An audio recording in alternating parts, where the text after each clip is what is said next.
A world that champions science, rationality, and order. I think you might like it here after all, Mesmer. Think of it as a paid vacation.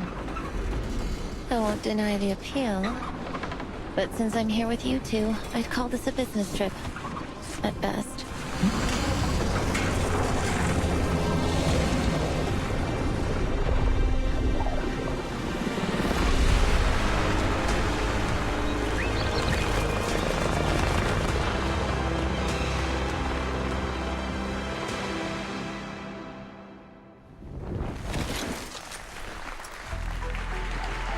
They look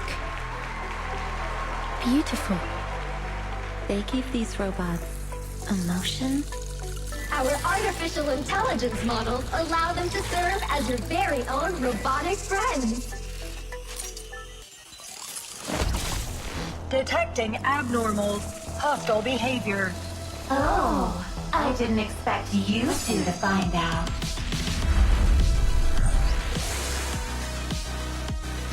I can't feel my legs. Somebody, help me. Crispy critters. We're running out of tapes! Please hurry, Vertin. Hold tight, Comrade Doctor. This melody sounds familiar. Do you like it, Granny Xena? You have great taste, kid. It's time to go. Let's roll, kids.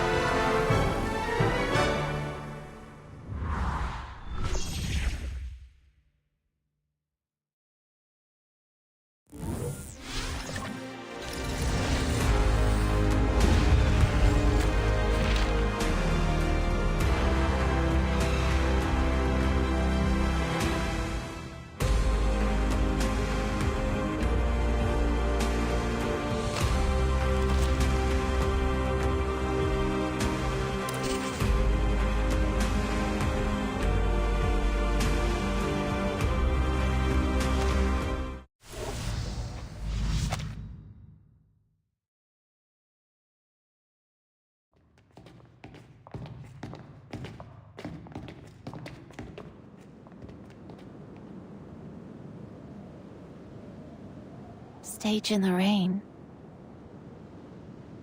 That's right. A stage that offers an incomparable experience with each observation. How was it last time, Vertin? It was unforgettable. Being able to travel to an earlier era without the storm. Visually, they're quite similar, but the stage's rain is orders of magnitude safer. I think I'll pass, all the same. Don't preclude yourself prior to experiencing it. Who knows? We might just find something to pique your interest.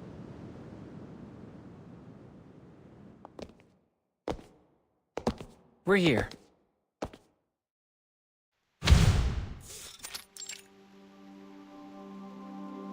A whole new world, with an untouched, uninterrupted history. I'm looking forward to observing the effects of our interference as they ripple outward into their world.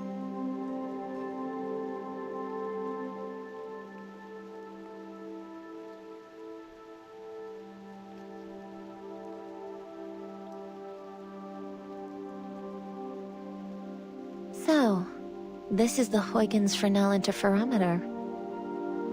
Correct. It allows us to observe an entirely different world using only our minds.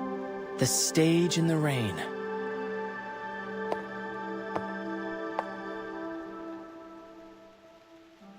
If you'd like a more thorough introduction to the interferometer, I have an observation guide here for you to peruse. Although there's no better educator than first-hand experience, it might help to do some supplemental reading before you get started. I still haven't made up my mind, X.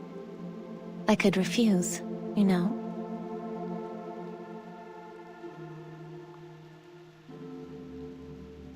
Does this belong to Laplace? This lab, this device? I've never even heard of this project, let alone used it. I don't claim to know every piece of equipment in this building, but how was a device of this scale developed without so much as a whisper? But then, no one ever seems to notice when a butterfly flaps its wings. Your pretense for inviting me here was to help you monitor how this stage affects brain activity. That much makes sense to me, given my research on artificial somnambulism. But if I join this project, will it be for your benefit, or... My apologies for arriving behind schedule.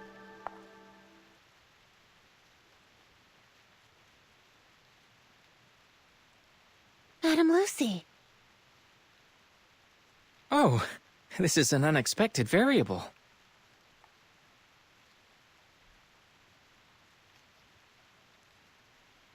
Forgive me, X. I was the one who invited Madame Lucy. After our last experiment, I shared some of the details with her.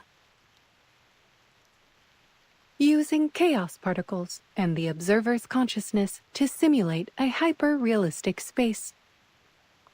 I would be remiss not to participate in such an experiment, given its potential to elucidate the inner workings of awakened consciousness. This research presents a wealth of opportunity, not just for a single person or project, but for all of Laplace and researchers everywhere.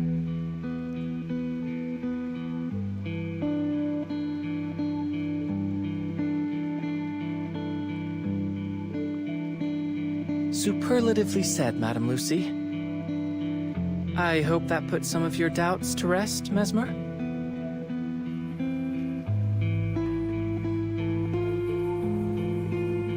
Now, let's move on to the details of our experiment. The interferometer has undergone some improvements based on the data we gathered last time. We can utilize chaos particle projections to display some probable locations from the environment we'll encounter while immersed in the stage.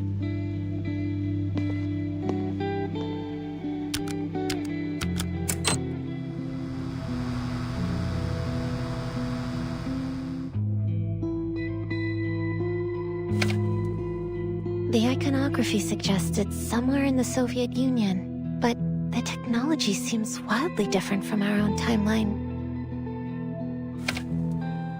It would be more accurate to think of it as a potential version of it.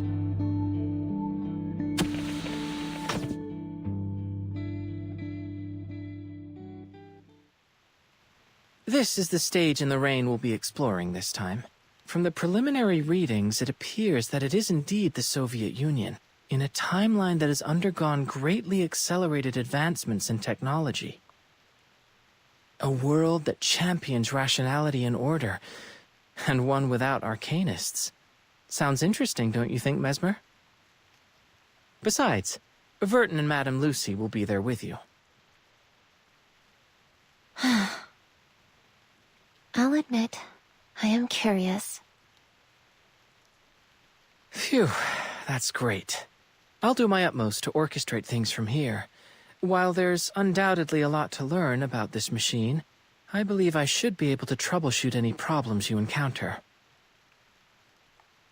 Researcher X, may I propose that you allow me to operate the machine instead? But you aren't familiar with its operation, are you? I should be able to perform adequately based on your demonstration. Should I encounter any trouble, I trust that as a researcher, you have kept a thorough operation log to consult. I will be able to learn much more about the interferometer's functionality and the theory behind it if I am operating it directly. The knowledge I gain from it may prove beneficial to other avenues of research in Laplace. I intend to relay any data gathered here to Researcher Adler when I see him next. Given Madame Lucy's computing power, I'm certain she can resolve any problems we encounter. And it may give Miss Mesmer some peace of mind. Looks like the decision's been made for me.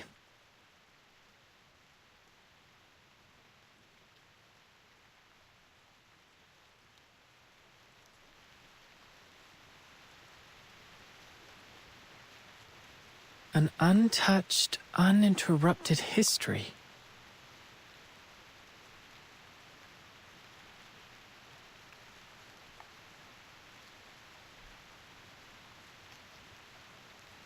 All right, I acquiesce to your request, Madame Lucy. Take the reins.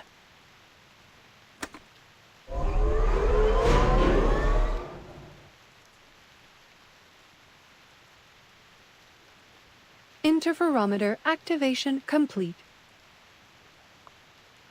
Looks like you've got a handle on it already, boss. Oh, another thing.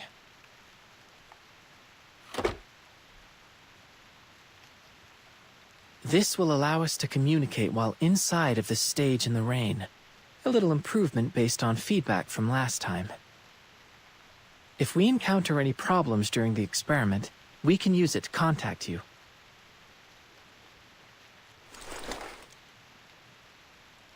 Very well. Please be prepared. The curtain is about to rise. Thank you, Madame Lucy. I'll endeavor to bring you back a souvenir. I will look forward to it. Have a safe journey.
In other words, this material would function something like a fire ant colony crossing a river, fluidly replacing worn-out and damaged sections. Each component hardwired to preserve its collective superstructure, resistant even to the erosion of time itself.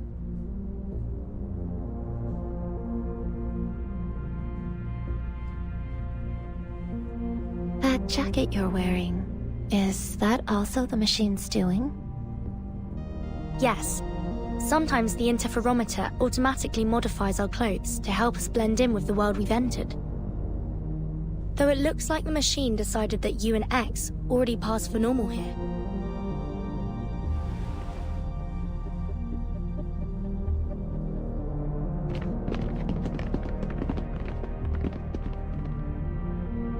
We're currently at least 40 meters from the ground.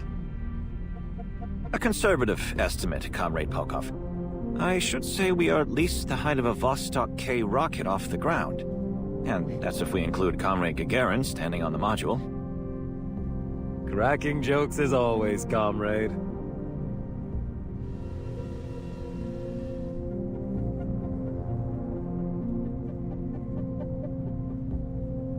I have to say, it's an unusual circumstance when being dressed as a Laplace researcher renders someone more inconspicuous.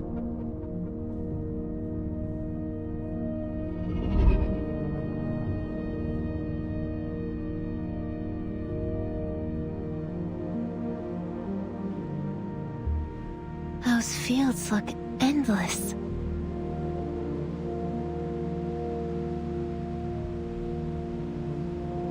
It seems so peaceful.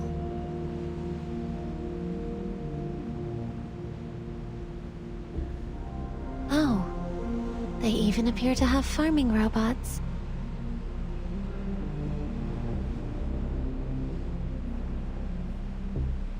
I think there are some scientists down there as well. Could be some kind of agricultural experiment. Pardon my interruption, comrades, but this is only a regular field.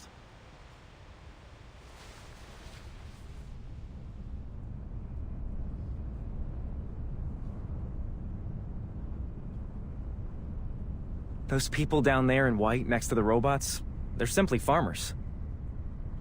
Well, I say farmers, but in truth, they are scientists too. Another marvel of Soviet ingenuity. Our innovations in agricultural robotics have eliminated the more laborious and time-consuming aspects of farm work. Now these farmers can use their time researching new scientific advancements, which feeds back into further developments in food production. And it's not just agriculture. Every industry has seen the benefits of Soviet innovation. That is why they say our way of life here is the best in all the world. Thank you for the information. I don't suppose we've been introduced, have we? My apologies. Call me Maxim. I'm a journalist. And the three of you must be Doctors Furton, X, and Mesmer Jr., am I correct? Very much so. How do you know about us? The news of a young yet highly accomplished trio of scientists attending this year's International Polymer Summit has caught everyone's attention. It doesn't take a genius to see you three are the only ones on this train that fit the description. Saying all that, I'd be grateful if you would allow me an interview.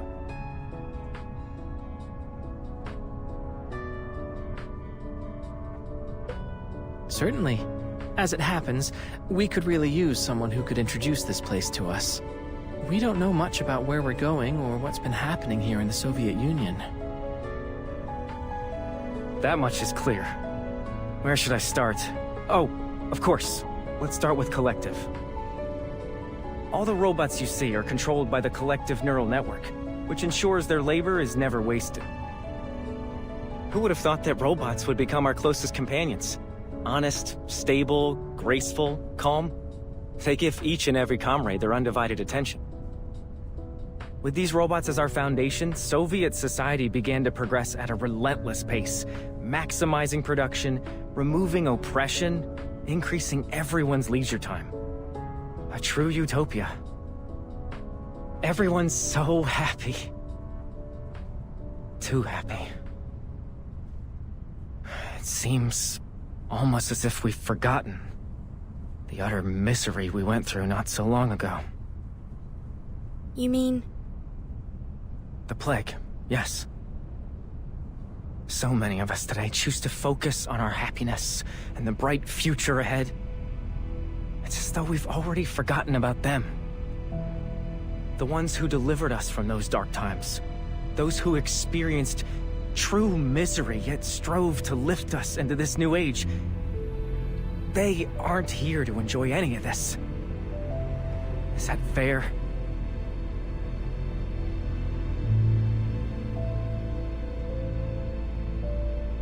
Forgive me. I'm dwelling on old wounds. You're at the age where you should be enjoying yourselves, not revisiting the tragedies of the past.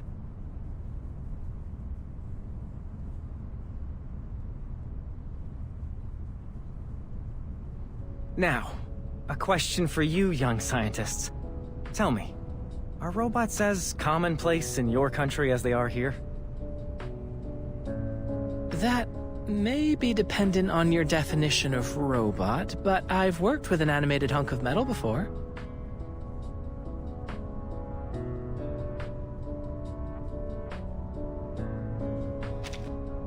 Is that so? Fascinating. And here I thought I'd been keeping up to date with the latest in foreign developments. Science develops by leaps and bounds every day, it seems. Oh well, I suppose it's a sign of progress. One of the robots I mentioned was once in charge of running our entire organization. She was obsessive about maintaining a full charge. We ended up placing charging stations for her all around our facilities. But I don't see anything like that here. Does that mean you don't have access to Dr. Sechenov's polymer in your country? It was revolutionary here. People say it saved our entire way of life. Polymer? Simply put, it's a programmable liquid material. It's the primary topic of the summit. I'm certain you'll come to fully understand everything about it once you arrive.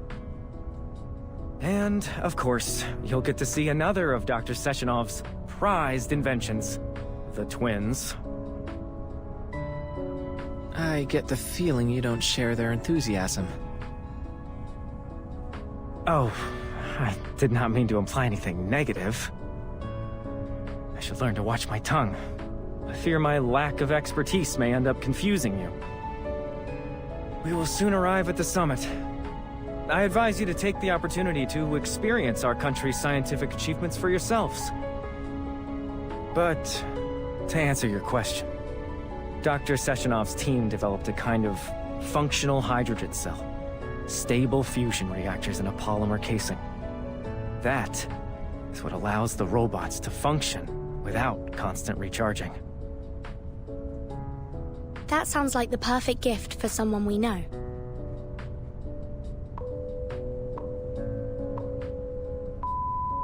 Attention passengers, the train is now arriving at its final stop. Please collect your vehicle activation code from Rafik, and a turbine will transport you directly to the site of the International Polymer Summit. Rafik? That would be the robot bartender. Don't worry. Just follow me. Please alight the train in an orderly fashion. We hope to see you again soon aboard the Vortex.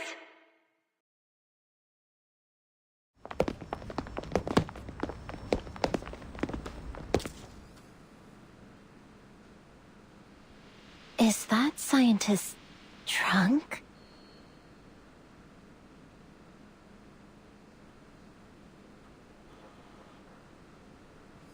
Kids? Why are these kids here? How old are you? No one told me we could bring our families to the summit. Or did we get on the wrong train and now we're headed to a young pioneers camp? Comrade, I think these young people are scientists like us. Scientists? Them? At least we had the good sense not to drink ourselves silly before an important conference. Young people these days, always in a rush. You should be at home enjoying the summer, playing on the swings. You're being impolite. Our companions are waiting outside. Come with me.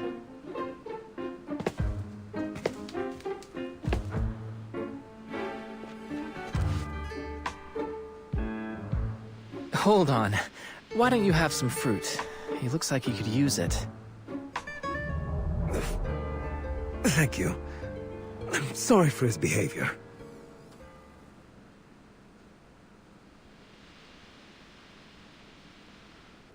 Alcohol can have medicinal benefits, in proper dosages.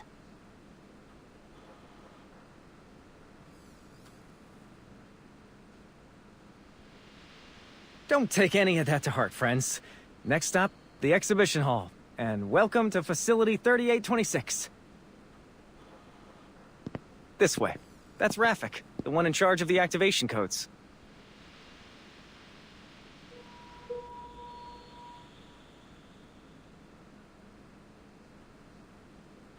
Requisition approved.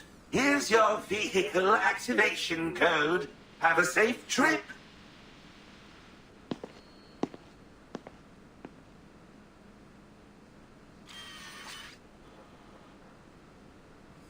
Wait. Our identities. Nothing to perspire over. We won't need any scanning, Rafik. I've already got a key.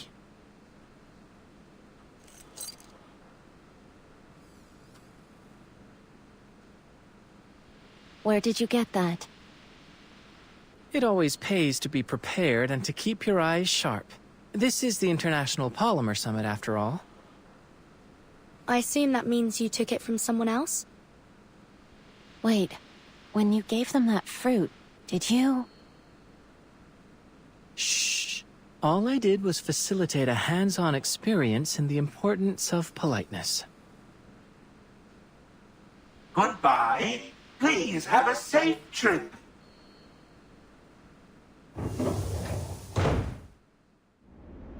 Please secure your seatbelt. We wish you a very pleasant journey.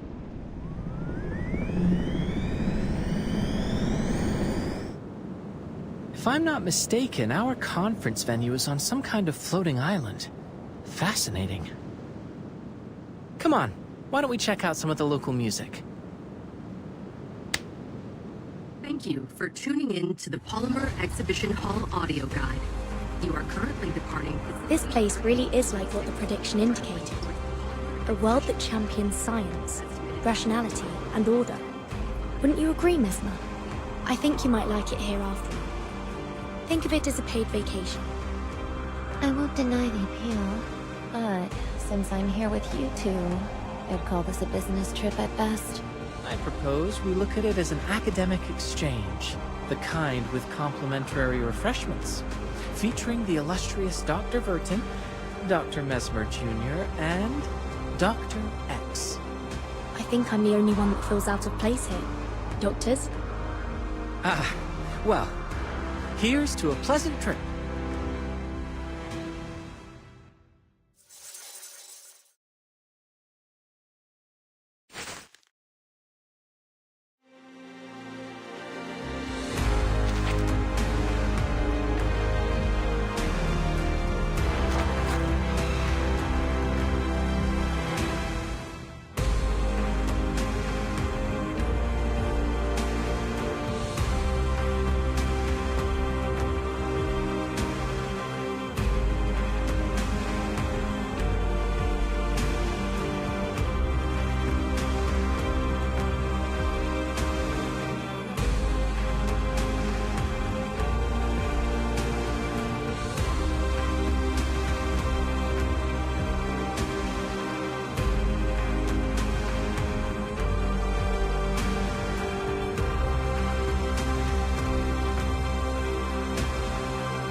We have arrived at your destination, the Polymer Exhibition Hall. Please be careful when exiting the vehicle.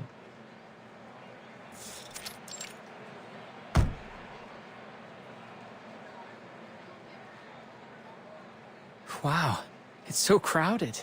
Why is everyone gathered around the entrance?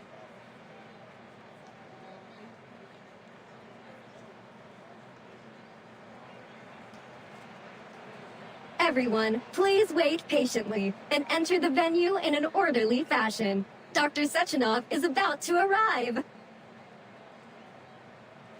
He's here! He's here!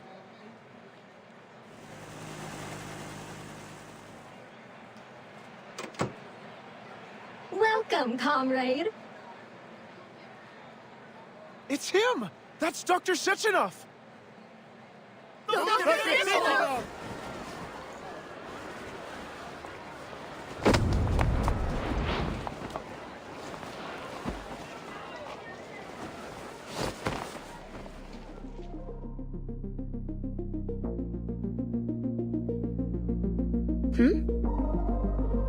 Please be careful.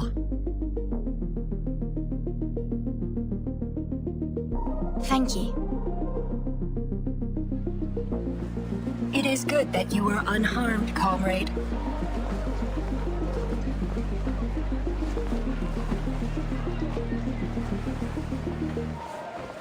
Please don't push everyone. We must all be patient. I ask that you be mindful of the safety of your comrades in the front row.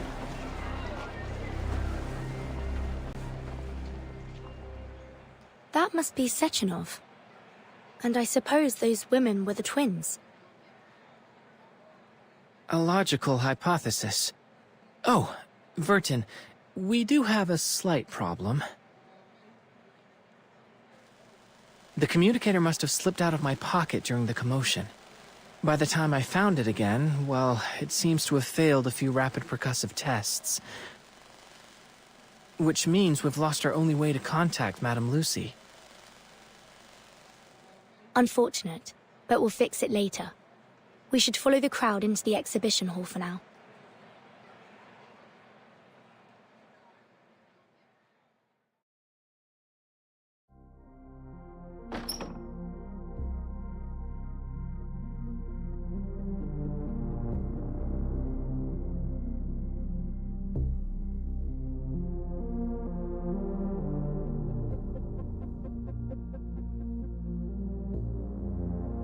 The invention of polymer and its uses, the properties of polymer, the establishment of collective. Where should we start? Let's start with the closest one. Hello, dear comrades. Welcome to the Polymer Exhibition Hall. I will be your guide. You may call me Tereshkova. Please allow me to introduce you to the remarkable history of polymer. In 1936, in seeking a form of liquid data carrier, the brilliant Soviet scientist Dr. Sechenov, influenced by the qualities of heavy water and silicon, created a substance that became what we now know as polymer. Utilizing polymer's unique electrochemical properties, comrades Sechenov and Filomenenko invented the first Soviet polymer hydrogen cell in 1939, paving the way for tremendous advancements in the field of robotics. That's what Maxim was telling us about, wasn't it? I'm sure Madame Lucy would love to get her hands on one.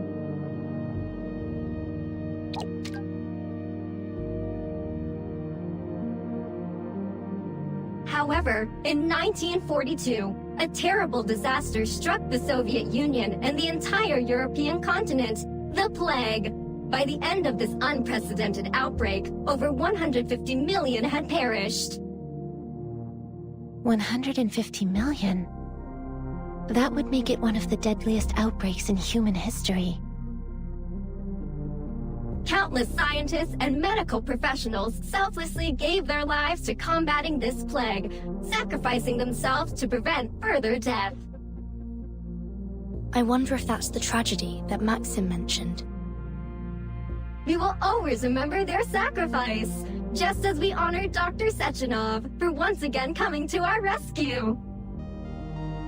It was his polymer that formed the basis of redemption, the vaccine that proved instrumental in stopping the transmission of the disease, saving the Soviet Union from ravages of the plague.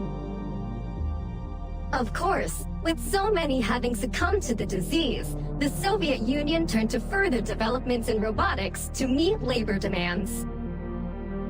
Before long, new advanced models of robots made up a significant portion of our labor force, helping to deliver a new age of prosperity.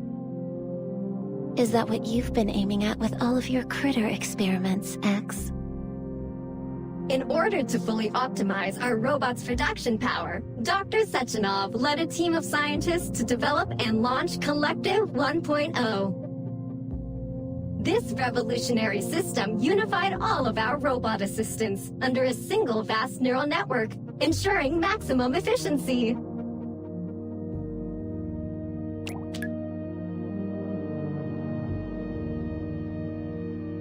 Then, in 1950, Dr. Sechenov astounded the world with yet another development. a means of incorporating polymer into the human body, a process called polymer assimilative adaptation. It is with this assimilative power that we can now implant interface devices directly into the human body, allowing people to connect to Collective 1.0 and control robots using their minds. This technology holds the potential to establish a shared database of human minds, granting humanity unprecedented access to knowledge. And we are proud to announce that this potential will soon be realized with the coming launch of Collective 2.0. Tapping into an entire neural network in an instant. It's a daring vision. I would be cautious. There's no telling what that kind of process could do to the human brain.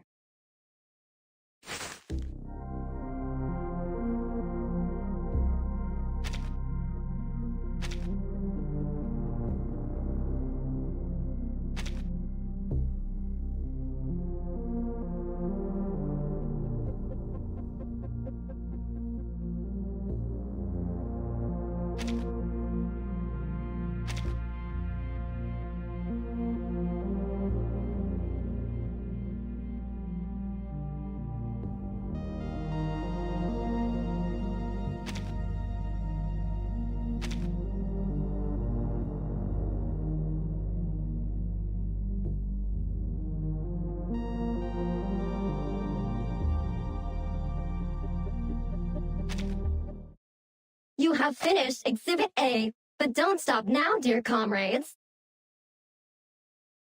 Please proceed to the lecture hall, where Dr. Sechenov will soon personally demonstrate the power of Collective 2.0.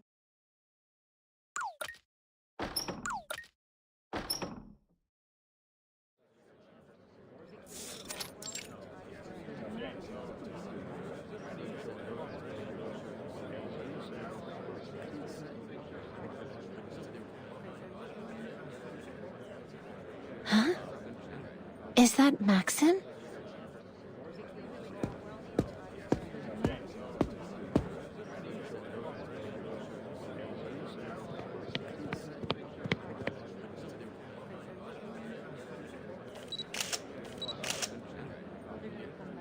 I must thank you for coming, Comrade Molotov.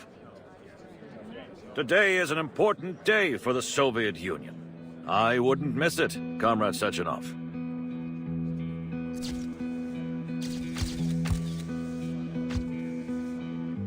Molotov's here? It's hard to believe after all the bad blood between them.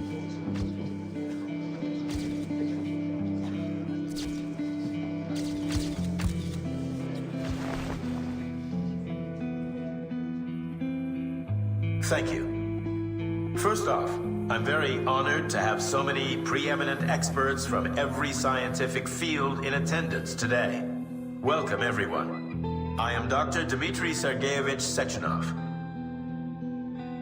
We all understand that there are times when a single discovery can turn the entire scientific world upside down.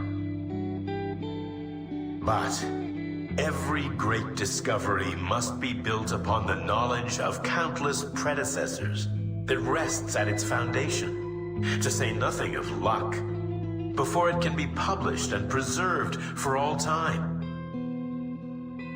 My achievements have never been solely my own. Only by standing on the shoulders of our forefathers have I gotten the chance to gaze upon the limitless horizons of science.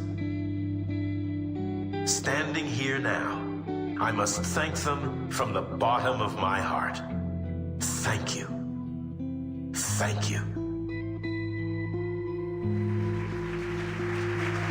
19 years ago, when my team and I invented polymer, I had already foreseen its boundless potential. A perfect synergy of mathematics, logic, physics, chemistry, biology, and other foundational studies in equal part, constantly pushing the frontiers of humanity's scientific exploration. Bringing us to this historic day, where I have the honor of inviting every one of you to participate in this preview of Collective 2.0. Comrades, please follow me into the bright, limitless future.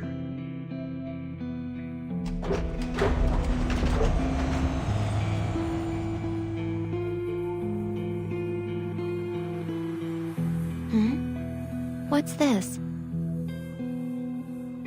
Thought device.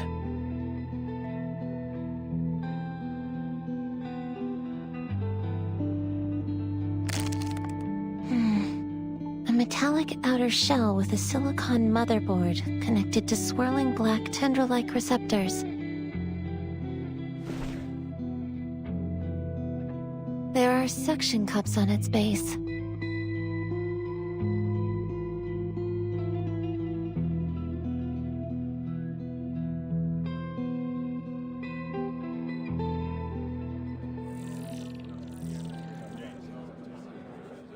They've all put it on without any hesitation. No adverse reactions either. Looks like it doesn't hurt.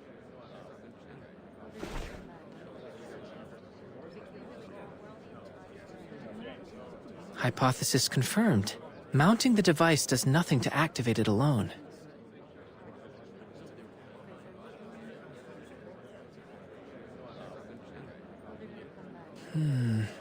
Counter hypothesis.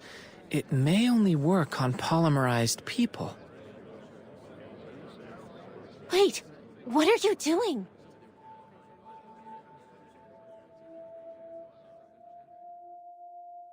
It makes sense. If the plague was ended by mass polymerization, most of the attendees here would already have polymer in their system. But we don't. You injected yourself with that redemption vaccine? Where did you even get that? The exhibition hall's got samples of everything, and I've always had a knack for collecting odds and ends. But why would you inject yourself? During our last experiment, I kept thinking that we were missing something. But now, I finally figured it out. We don't belong in this world. Even if we change our appearances, at our core, we're still outsiders. But perhaps by injecting myself, I can truly become an influencing factor in this world. What sort of chain reaction will this set off? I'm excited to find out.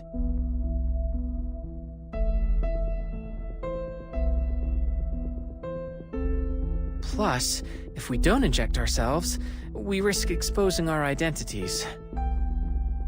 Of course, the choice is yours. I should have expected this. Typical Arcanist behavior. Why don't I just hold on to these potentially dangerous substances for now? Please try to exercise a little more caution in the future, Dr. X.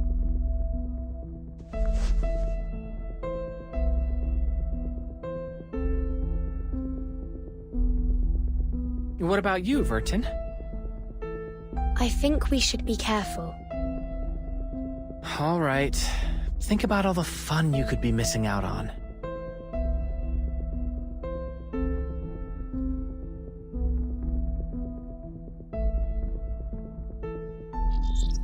Oh, fascinating. It's like a whole new perspective.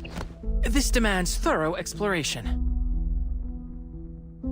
Comrades, I encourage you all to try these thought devices and experience a preview of Collective 2.0's features. Dr. Sechenov, please allow me a question. Collective 1.0 has already saved our citizens from a disaster. But now you're aggressively pushing, pardon my wording, for the launch of Collective 2.0. Do you intend to have the entire population wired to these thought devices? How can you ensure the devices are safe? Are you not concerned about the potential dangers? What if this new collective fails in some way and threatens all our hard-won happiness? I only mean to say that so many people gave their lives to help us get this far. I wouldn't want to see their sacrifices rendered meaningless. I do understand your fear, comrade. But please rest assured, we've conducted rigorous testing and verified that the thought device is completely safe. With that reassurance, I ask that once you've implanted your thought device, you please continue to the next gallery, where you'll be able to experience the wonders of mind-machine interface in a live demonstration. I thank you all again for your participation, and I look forward to exploring this new horizon with you all.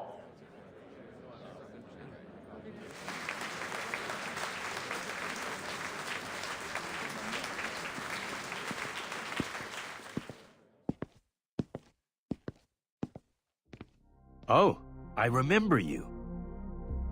You weren't hurt, were you? Tereshkova wasn't able to properly handle the crowd. I've already arranged for staff to work on improving her logic. I'm fine, Dr. Sechenov. Your twins helped me up. They seem somewhat different from other robots. You have a sharp eye, dear girl. When I constructed the twins, I made use of some experimental techniques. Currently impossible to mass-produce, I'm afraid.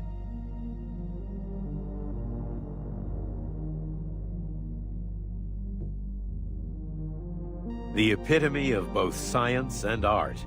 A perfect fusion of power and beauty.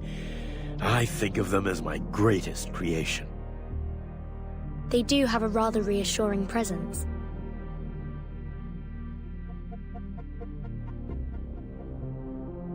I heard there'd be 3 young scientists joining us today. To be so accomplished at such a young age is something worthy of respect.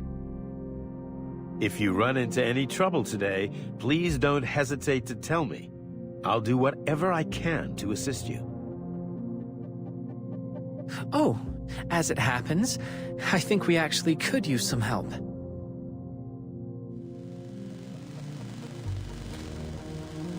Do you have any idea where we could get this device fixed?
Access granted.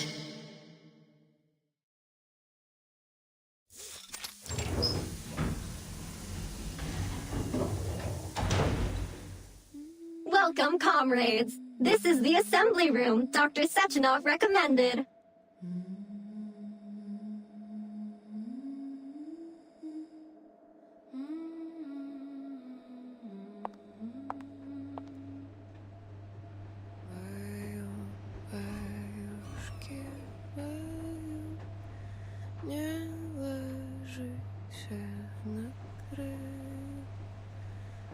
Are you interested in learning more about the production process, comrade?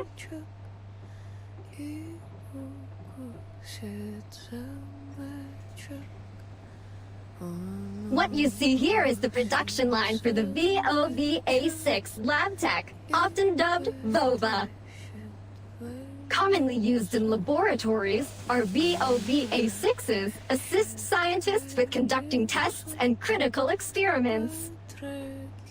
The VOVA model's humanoid limbs feature over 100 sensors. Outside of lab work, they are also capable of providing other services, such as playing musical instruments, cooking meals, providing massages, and more.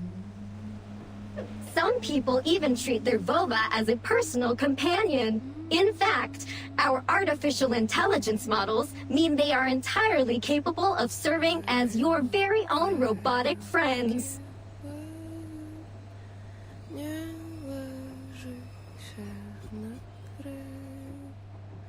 Hold on. What's that sound? And we're here to find a repair vendor. Where is it? Oh, some kind of performance art, perhaps?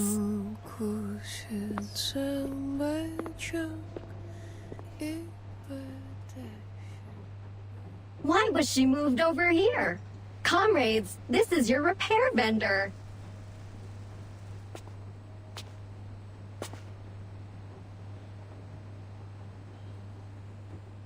Access granted. Oh? This machine is a multifunctional repair device, suitable for indoor use by our staff. Other than basic repair functions, she is also able to repurpose raw materials into whatever tools you may require. Amazing. Well, let's give it a whirl.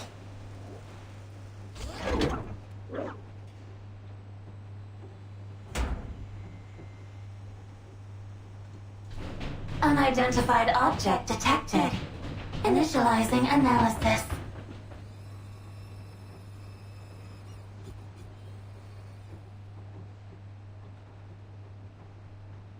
This is an abnormal reaction. How strange.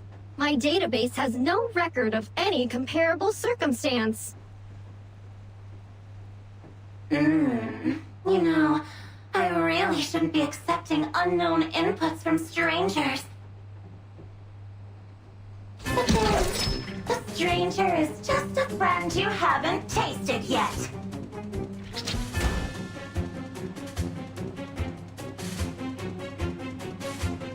X! Watch out!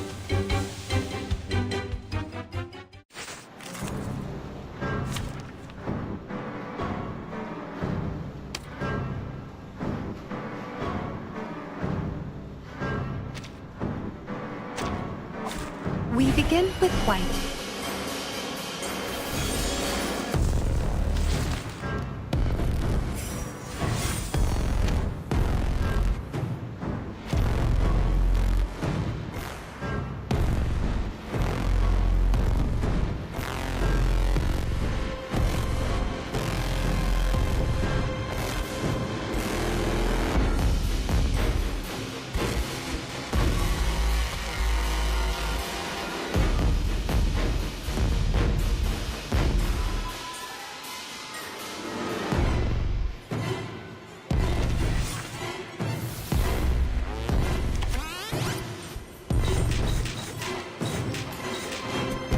Energy levels rising. That was delicious.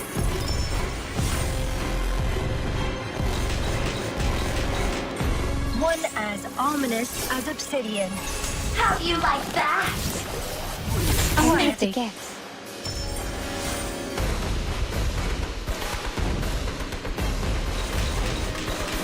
Introducing Odette. One as pure as pearl. So brutal!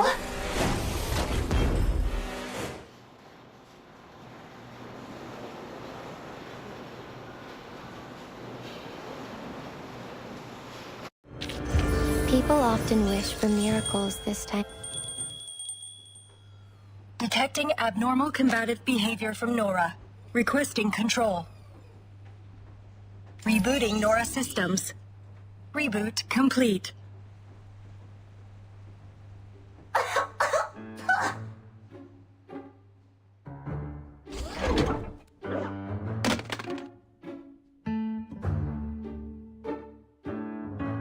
What was that? That was the worst thing I've ever tasted! Metallic and yet almost woolly and wrong! Just plain wrong! Come on, give me something to really savor.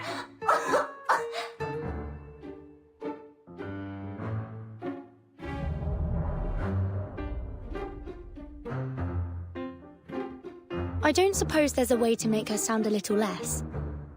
Well, just a little less that.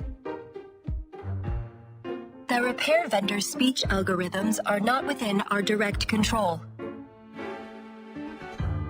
Perhaps we can manage on our own. I've seen an arcane skill that can modify a person's speech based on the caster's wishes.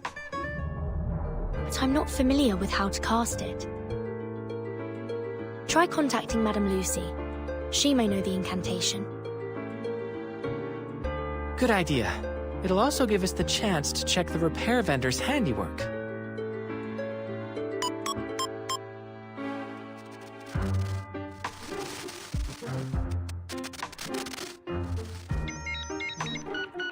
Researcher X, hello. Ah, fantastic. So at the very least, she did repair it. I see. I will process your request. There is indeed an arcane skill in my database that may be of assistance. It is known as Manner Mender. I have sent the specifics of the incantation to your communicator. Thank you very much, Madame Lucy. You are most welcome.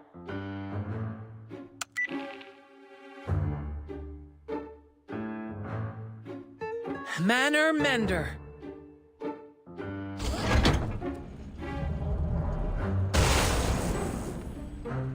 Ugh. Fiddlesticks! What did you do to me? My mind... It's time for class, kids! Ugh. What's happening?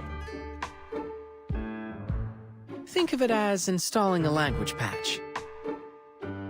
How rude! You're not welcome here anymore! This repair vendor is closed!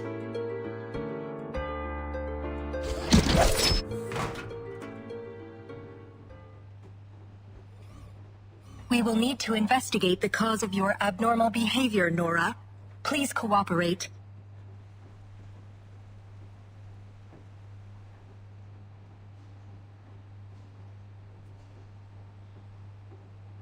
Prepare to initiate forceful investigation procedures. Wait.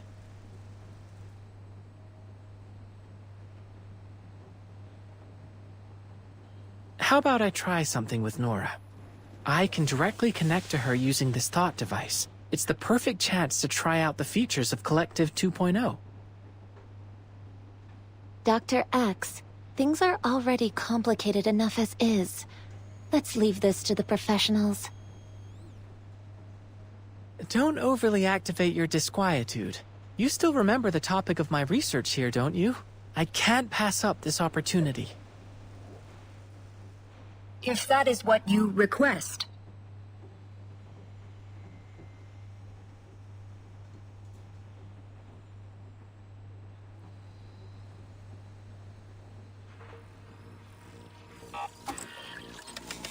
Wow. Looking through Nora's primary functions, there's been some scintillating things uploaded to her database. Let's set the complicated data aside for now, and try using a mental command.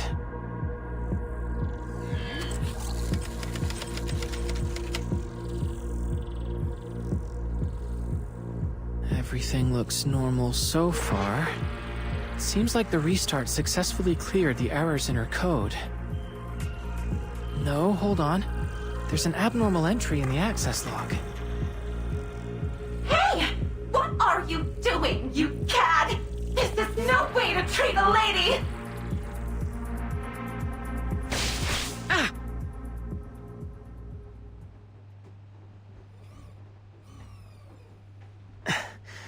Nora forcefully ejected me. Felt like getting slapped across the face. I told you already. This repair vendor is closed. She has some very colorful responses. Is that her default setting? Can she really refuse an inspection like that? All robots in this facility are linked to the collective neural network and are not permitted to disobey human commands. Considering her prior combative behavior, she is evidently malfunctioning as well. What? Have you got a problem with a woman who speaks her mind? I just think that from a pure safety standpoint, and considering our current situation, this feels like a mistake. Doesn't a lady have a right to her own feelings? Ugh. What about you two? You must have some thoughts on this.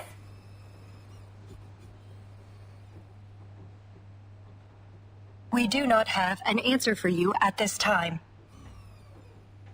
How disappointing. I bet you've never even bothered to feel an emotion.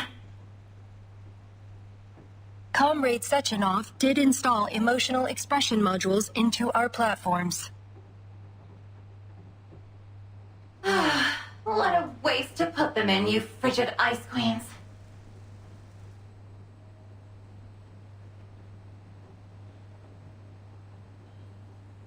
Regardless, please report the details of this abnormal request in your access log, Nora.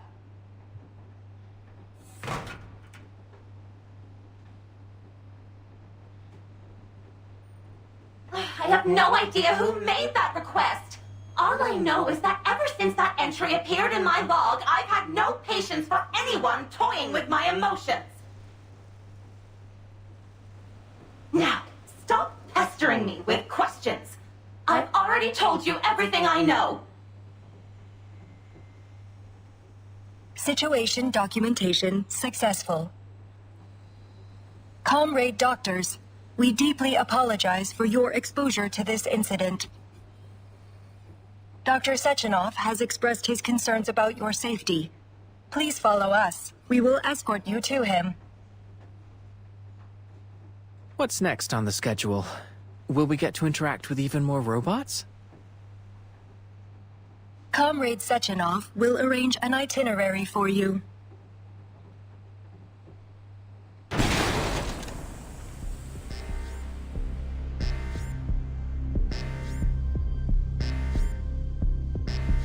What's happening?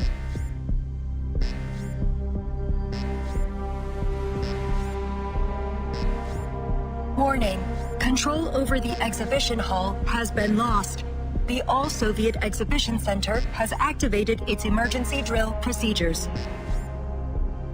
Has the security here been hacked? All robots within the exhibition hall have had their connections severed. The cause is unknown.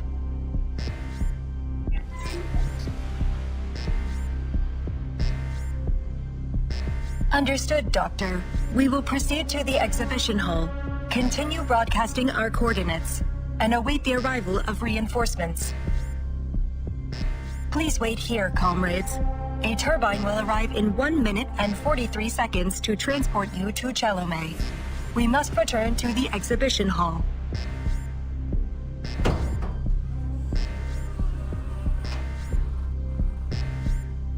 Please remain inside the assembly room.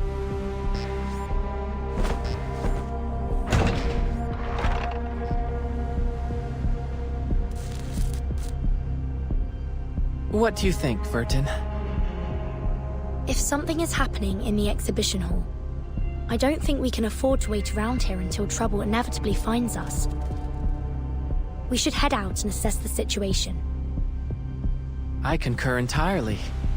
What do you think, Mesmer?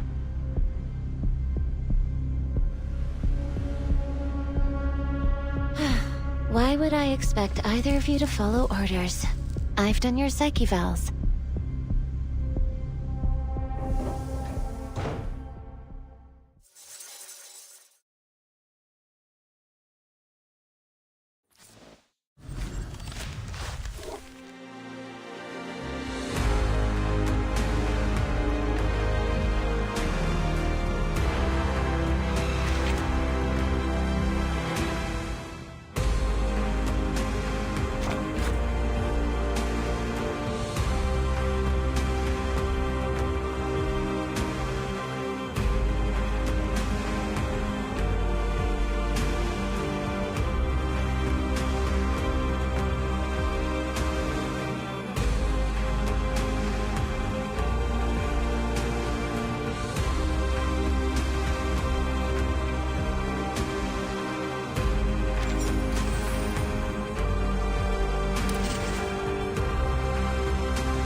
Hello, dear comrades. Welcome to the Polymer Exhibition Hall. I will be your guide. You may call me Tereshkova. Where have all those mustachioed lab robots gone? I thought they were supposed to help the researchers. Who knows? Maybe the twins already calmed the situation down. Just what is this situation, exactly? Please help me. Wait, I hear... someone.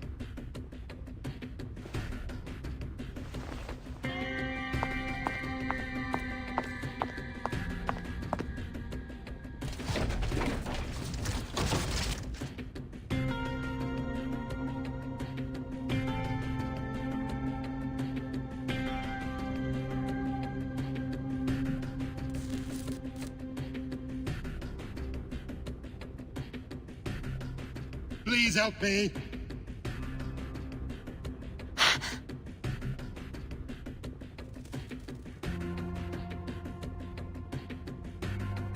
This is awful. We have to find out what's going on. Just be careful. I'll try my best. I think I can make it to him if I stay close to the wall.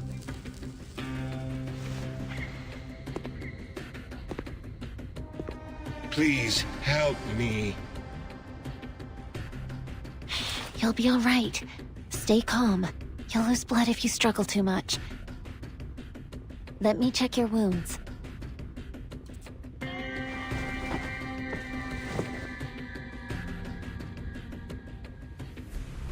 What's wrong?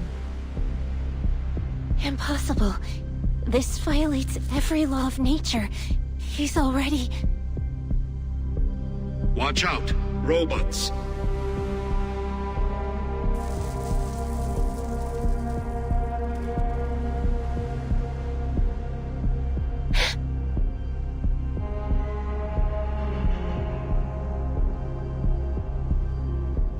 Mesmer, get back here, quickly!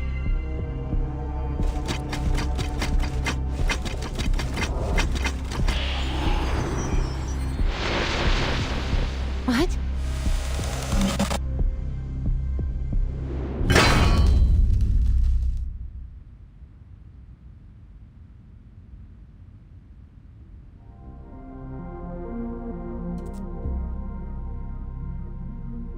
Please, stand back.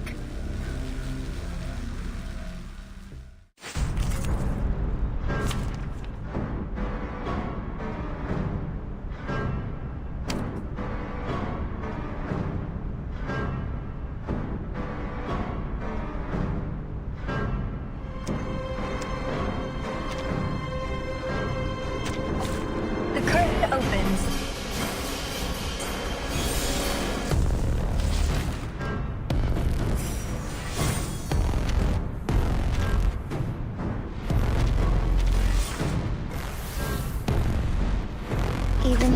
Magnetic field deployed. A light descended from far above. Interacting with polymer. Polymer release function engaged.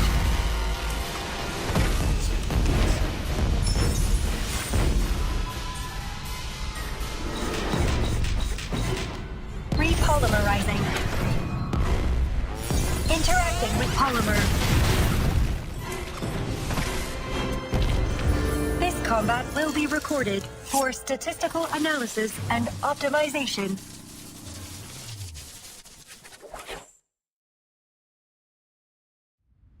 Thank you, Left. You were advised to wait in the safety of the assembly room. We aren't really the sort of people to wait around in an emergency. But apologies can wait. There's more pressing issues to deal with. X, are you coming with me? We need to get to Mesmer Jr. and figure out what happened with that man she found.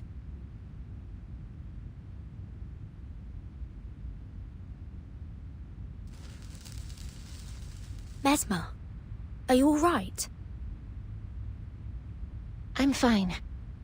But this is tremendously unnerving.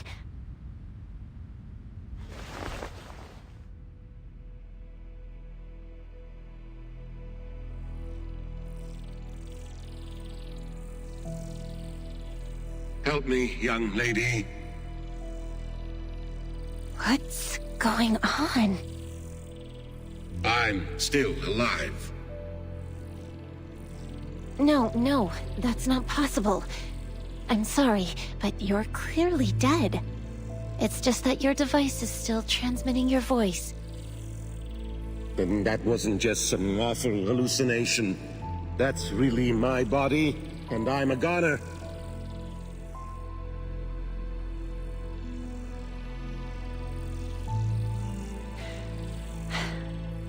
But how are you still able to communicate with us?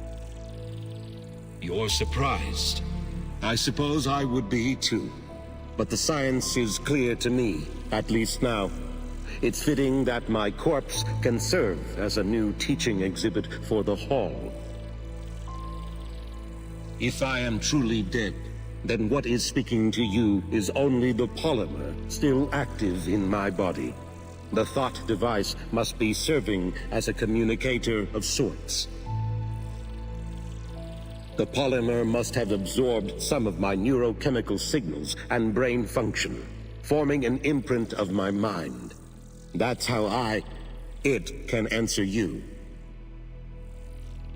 Can you tell us what happened here? People started to act strangely, like they were losing their minds. And then the robots turned on us. They were killing people. My colleagues and I ran for safety. I remember some of them got away. You're saying there are survivors? Many. I regret. So close to launching Collective 2.0. Now I'll never...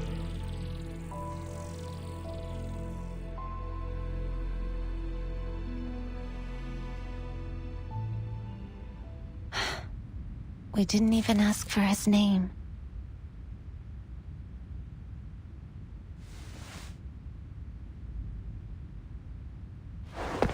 He was dead before you even got there.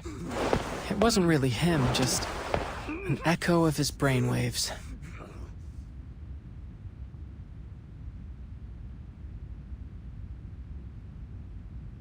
I don't understand. Even tied up, this scientist still seems to be trying to ram his head into the wall. Do we have any idea what's going on? Why did you come back?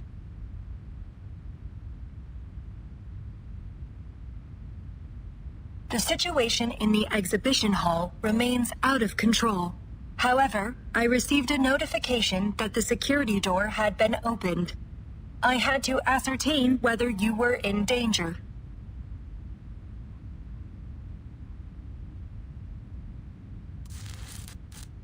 I was the one that pushed for us to leave. I thought perhaps we could help in some way, but I didn't anticipate any of this. Thank you, Left. On that topic of whatever's going on here, could it have something to do with the collective?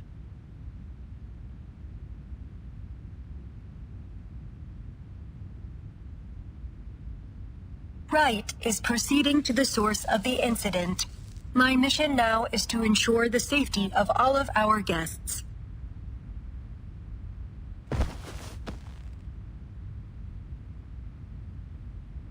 Your theory is interesting, comrade, but further investigation will have to wait for now. Please follow me, comrades. I will escort you somewhere safe.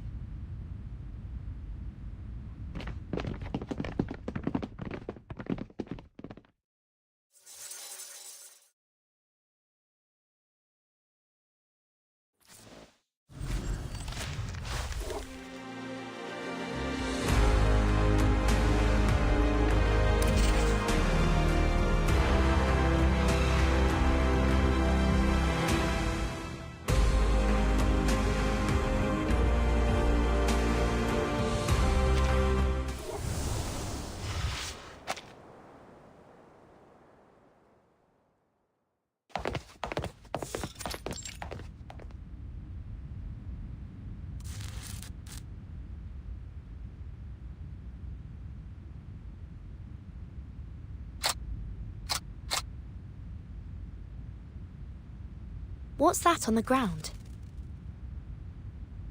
A defensive perimeter of pulse mines. These will temporarily stun robots, but are harmless to humans.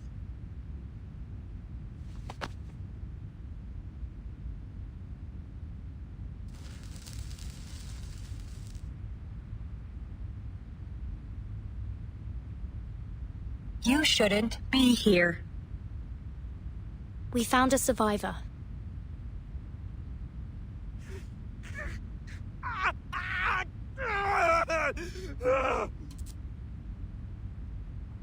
Understood.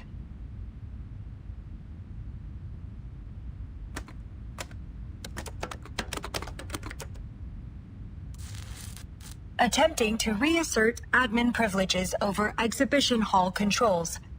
Attempt 16. Failure. Please do not panic, comrades. Help will arrive shortly. A special operations agent will take responsibility over evacuating you safely. The malfunctioning robots may resume their assault at any time. Please stay behind the defensive perimeter.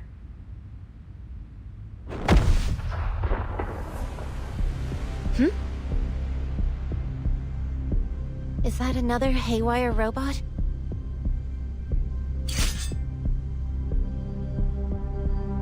No hostiles detected.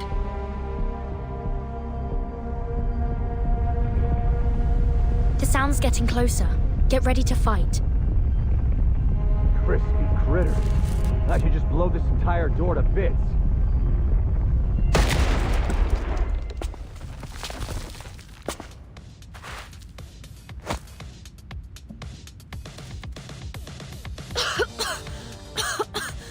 I heard... Don't tell me some kind of critter caused this. Out of my way!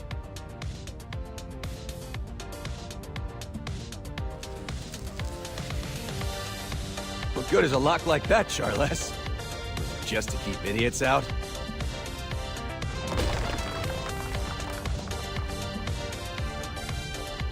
Who is this? Doesn't appear to be a robot anyways. And I don't think he's gone mad like that scientist. Are you certain of that? It looks like he's arguing with his glove. Don't be so testy, Major. As long as I'm here, those locks won't be any trouble for you. They wouldn't be able to stop me even without you. I don't deny that. But I could have contacted the twins and asked them to open the door instead. Why didn't you tell me that before I blew it up? I didn't want to interrupt your fun.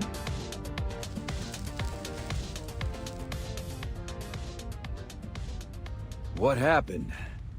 And what the hell are these kids doing here?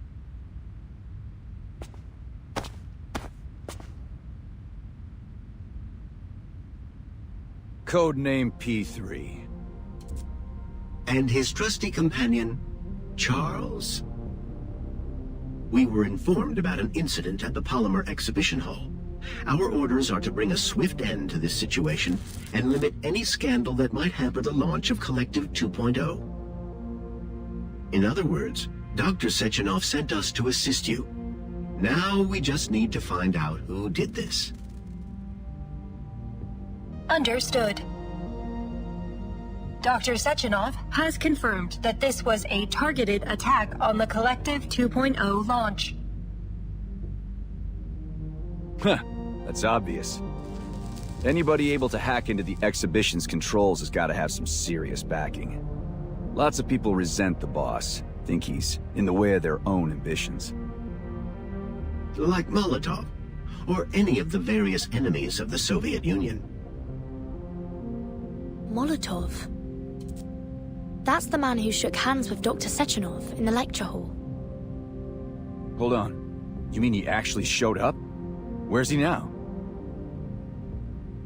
Comrade Molotov left in a car shortly after Dr. Sechenov's speech concluded. He sure made a quick exit. All right. Thanks for the report, ladies. You can stand down.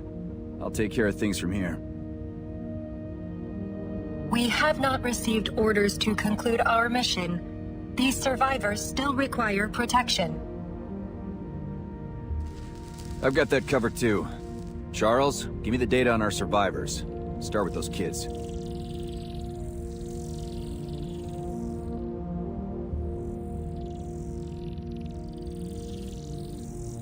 Ah, this may cause a predicament.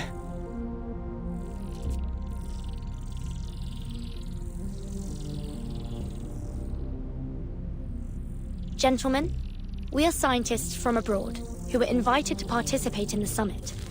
Your database might not have information on us. I think it'd be better to introduce ourselves directly. My name is Vertin. This is Mesmer Jr., and that's X.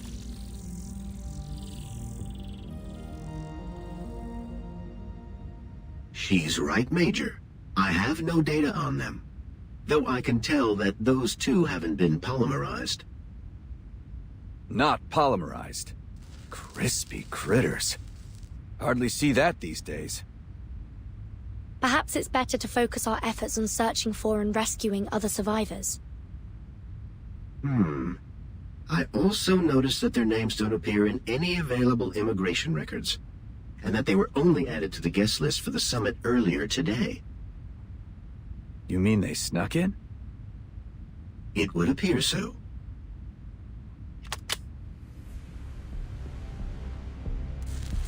Major. So we've got potential spies at the site of a complete disaster. Teenage spies. What do they stoop to next? It's not like that, Major. Please, allow me to explain. Where should I send them, Charles? That's complicated.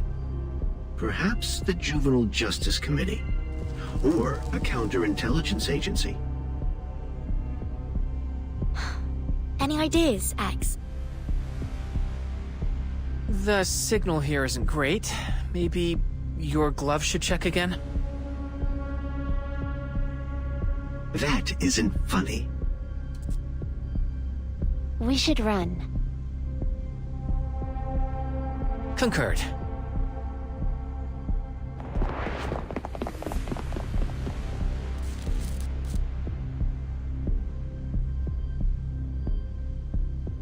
God, can't get any info if they're dead.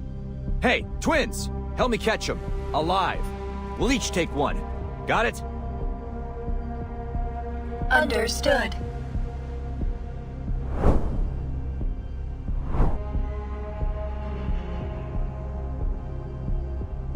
Take this.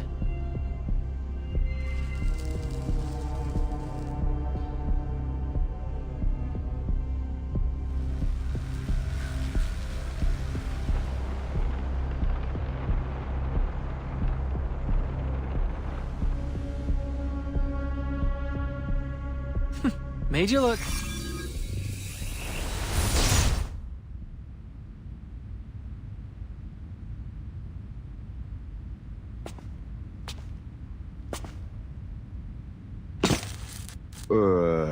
Was that magic?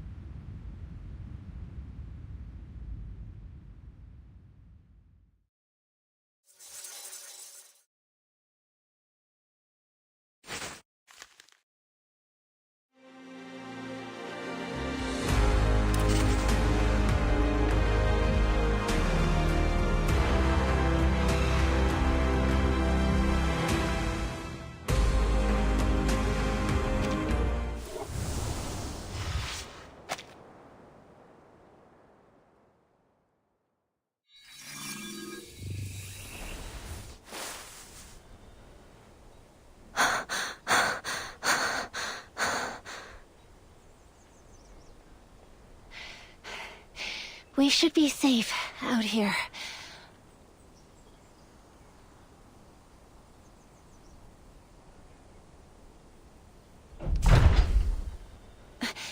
Was that an earthquake? No. There's something big coming from the exhibition hall.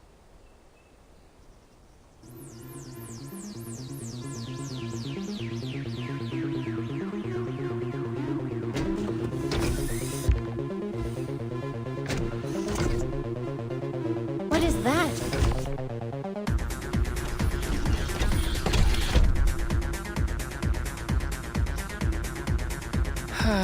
Looks like things are about to get even more dangerous. But hey, good news. There's a building over there.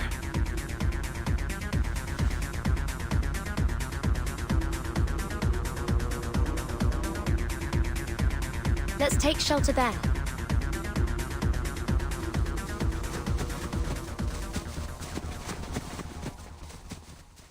Quick, get down.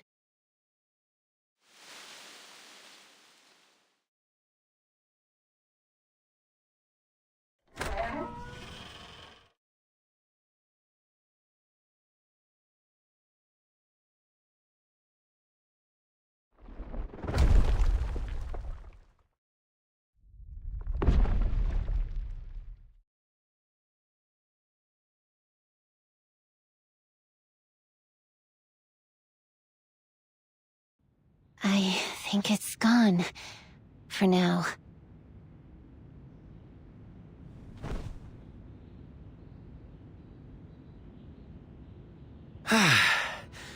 Isn't sending such a supersized robot after us a little extreme?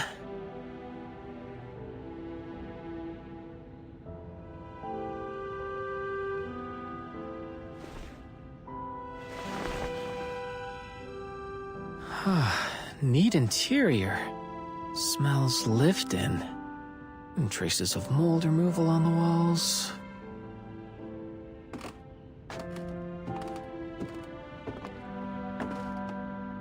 But where are the residents? This place feels strange. It's almost like...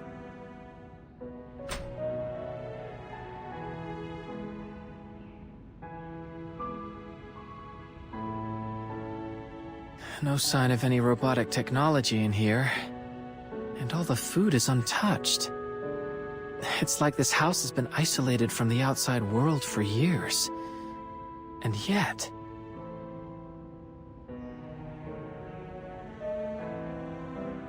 a plow, 3 oil pastels, and an assortment of strange alarm clocks, a few syringes, and a bottle of men's cologne? These things don't look like they belong to a family, but rather a dozen people or so, with their lives all mixed together. There's some personal effects in here. Letters, family photos, and... I've started recording! Come on, Mama! What's that sound? It's coming from this pocket watch device. That journalist we met, Maxim, he had something like this too. Don't worry. I'm recovering well here. All of us comrades in the ward do what we can to help each other, so we can overcome any difficulties. Don't forget about me, Mama. I really miss you, Papa. It's already been a month. I remember, little squirrel. The next time you visit, remember to bring that doll with you. The one with the pretty floral dress on the balcony.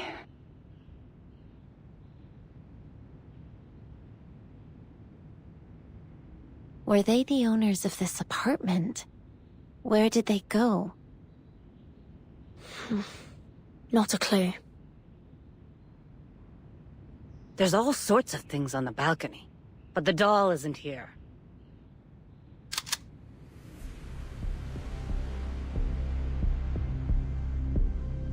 Don't move. Put your hands up first, then turn around slowly.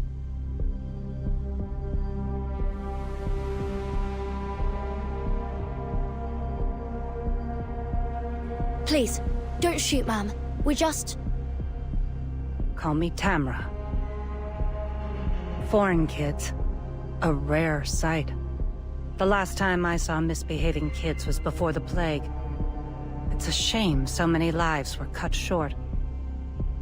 What'd you do to anger a Beliash like that? Steal its H-beams?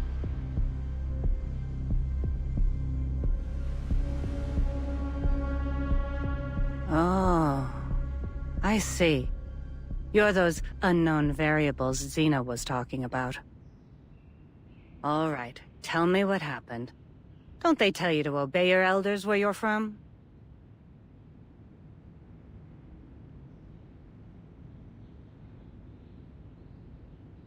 Allow me to explain, Madam Tamara.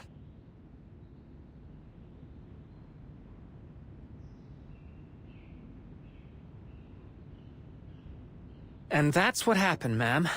I swear, everything we've said is the truth. I see.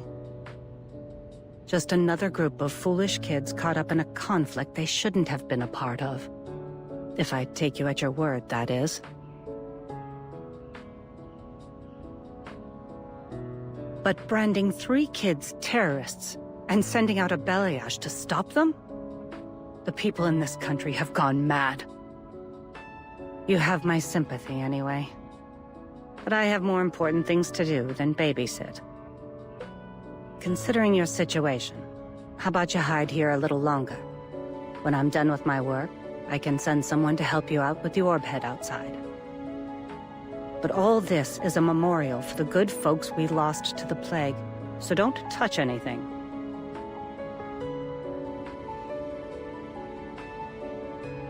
Or you can always leave. God knows I won't stop you. We'll accept your offer, ma'am.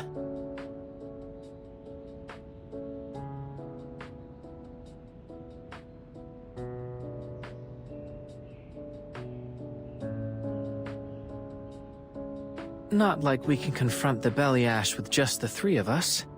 Might as well stay put for now, right? It does make sense. We'll stay and help you, Madam Tamara. Then you're smarter than I took you for. Relax, I won't hurt you. Come, look.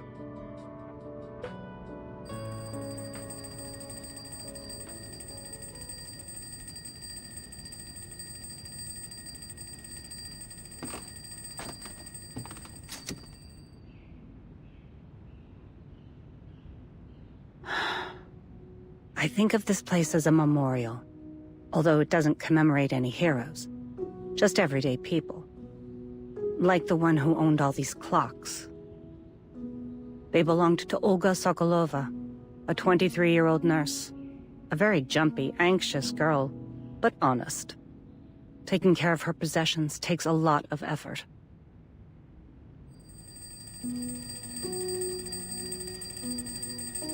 Patient number 28 needs their medication.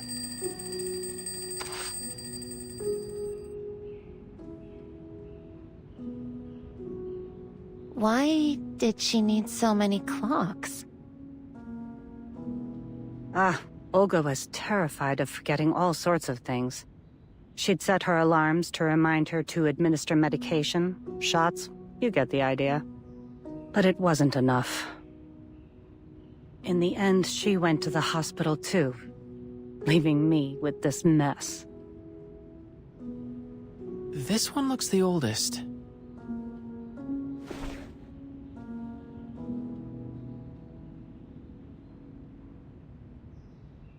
You're right, that was the first. It'll ring in just a moment. It's why I came here today.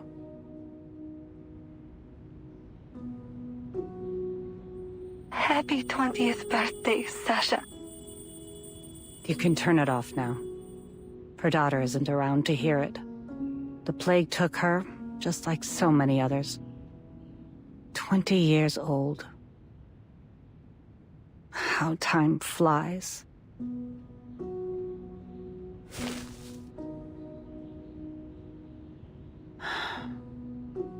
Kids, come give me a hand.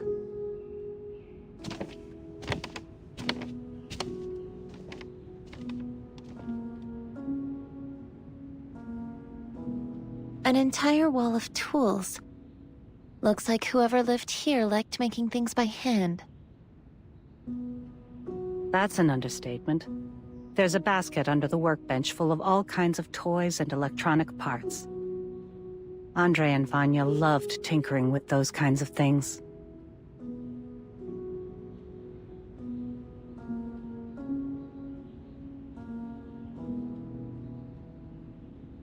All right, kids. The sooner we finish cleaning, the sooner we can deal with that hunk of metal outside. Maybe I'll bring a few robots over to show my old friends how much our country has developed.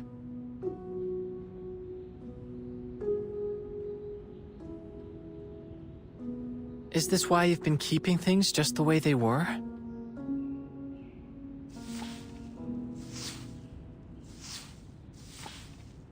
This isn't really their home. I just moved their things here. Like taking a snapshot of their former lives. A cenotaph for the dead. I'm old, and the older I get, the more I recall my past memories. Everyone moved on so quickly, I couldn't bear to throw anything away. So I put it all here.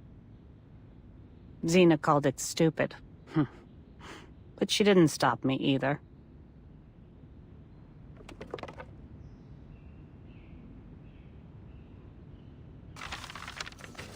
At the height of the plague, none of us would say it. But we all wondered the same thing.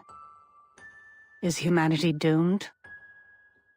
But even so, no one gave up. Everyone kept on stubbornly surviving, as if we could outlast the whole disaster, outlast the sun itself. Whatever it took to see our lives return to normal. We would say, who better to withstand the harsh winter than us? We would help each other, encourage each other through the hard moments. We let the flames of our most fervent hopes warm our hands. We kept telling ourselves, don't cry. If we sow our seeds today, we'll reap a bountiful harvest in the future. But some never saw the spring.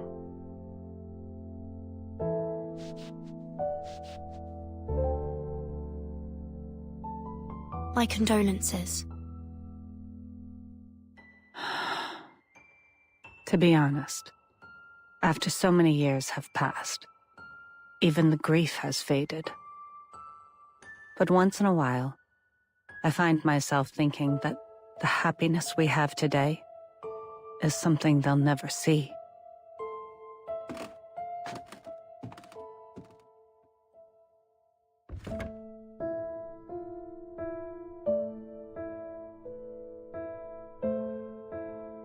If Andre and little Vanya were still alive, they would have been overjoyed to see a world covered in metal machines. And Vanya's mother, Rosalia, she would have been happy too.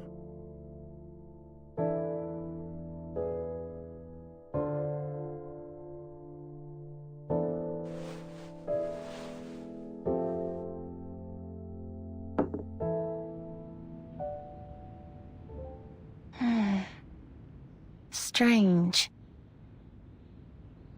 What is it?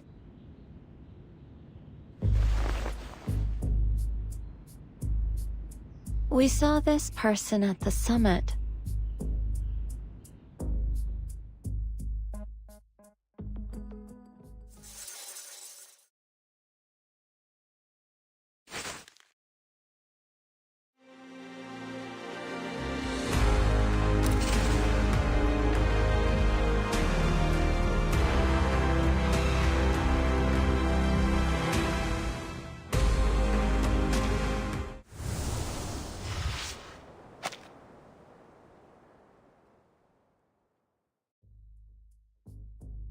You mean little Vanya? Are you sure? That journalist we met, he called himself Maxim. He had the same scar on his forehead. I thought he... After things settled, I tried to check in on Rosalia and her family. They were already gone. So Vanya is alive? And he became a journalist. I'm happy he made something of himself. I found something else strange. These documents seemed out of place here.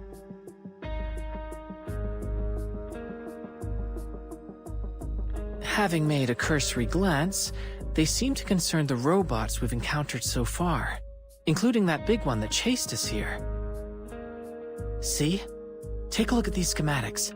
Tell me this isn't that Beliash thing. But why would anyone keep these files here? These look like highly sensitive schematics. A seemingly abandoned location close to the summit venue. It makes sense, wouldn't you say, Tamara?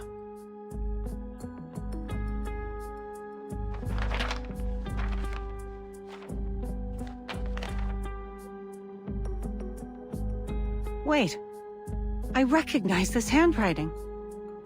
No one writes a ya like this, except little Vanya.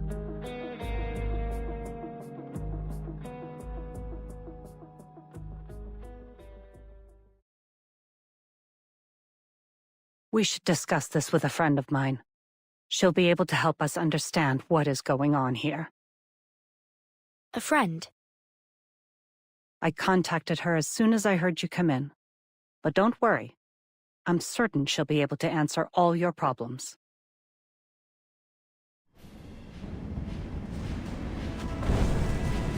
What is that? It looks like a flying house. Tamara, clear the way!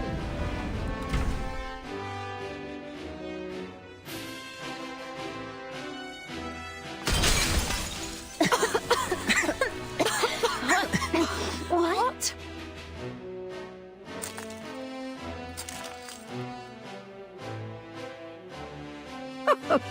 So the quantum computer was right. Look what I found. Pint-sized scientists from a faraway land. I'm glad you didn't kick them out, old friend. Well, why would you? They do look like good kids.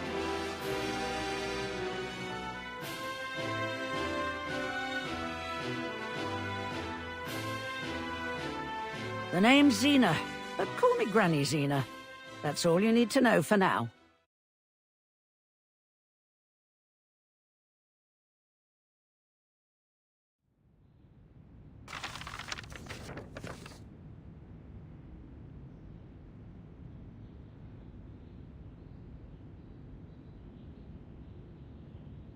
These files outline a way to circumvent the Collective's firewalls. It's a sophisticated exploit. He's no amateur. With this, Maxim would be able to take control of the Beliashes and activate their combat protocols. If what I'm reading here means what I think, then Comrade Sechenov is in 6 layers of deep shit. He's in trouble. Why? Because our little Vanya is likely the one who lifted the combat restrictions on all the robots, which means this chaos wasn't just a bug in the system. It was targeted. Then you mean that he could be the one that sent that giant robot after us?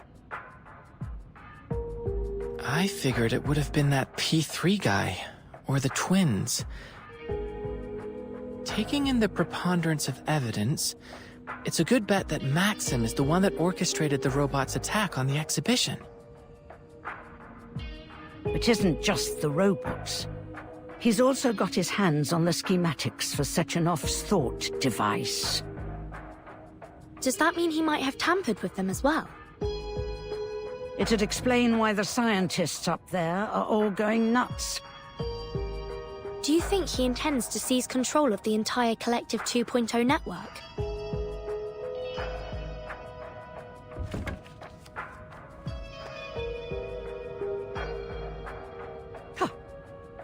I knew this little project of Sechenov's would wind up with everyone insane or brain dead.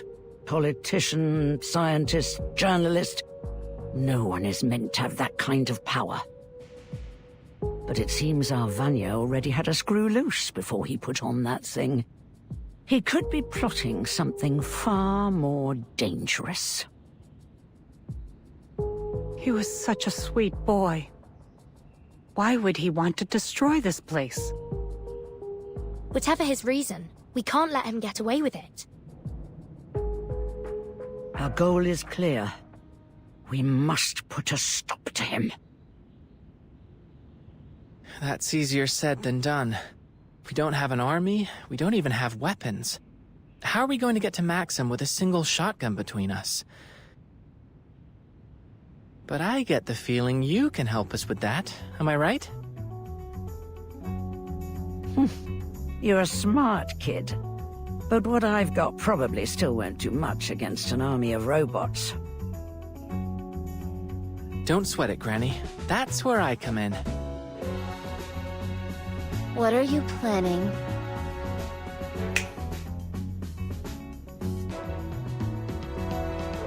To do what I do best. Improvise. Dear me. Where did you find all these things?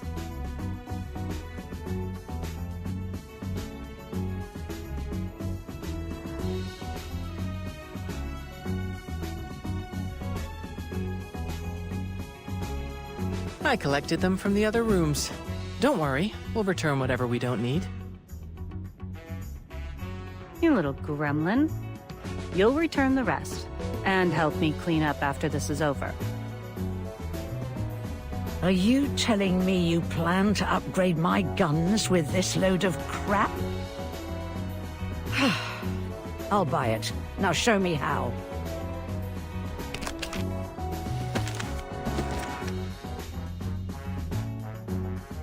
This should work. Give this one a try, won't you? Thank you. I fashioned an electromagnetic accelerator to the muzzle, as you requested. You take care of the rest, X. Wait, what's that you added to your gun? A music box. It happened to have a component I needed. And, as a byproduct, we'll get to enjoy music while we fight.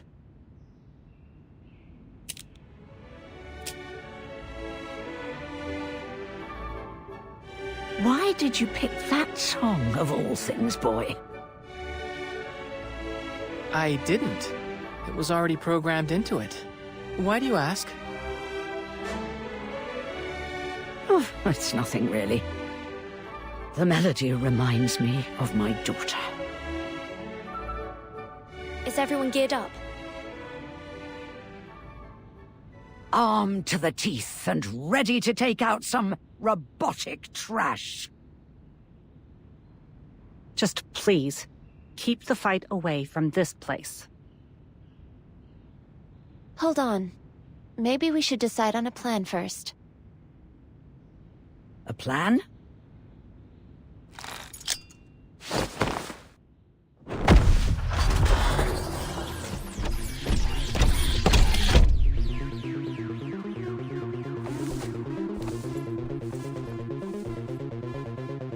You wanted a plan, didn't you?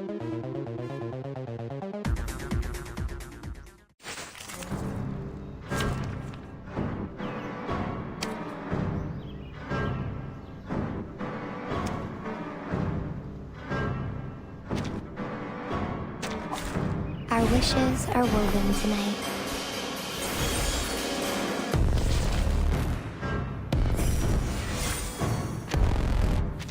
This robot is programmed to follow a certain attack pattern, but you're not. Improvise, kids. You're more than just scientists. That much is obvious. You're crazier and bolder than you look. There's a thin line between genius and madness. We tend to skip rope over it. I'll take that as a compliment of our mental alacrity, Granny. You kids remind me of my daughter. Enough pep talk. Let's take this hunk of bolts down.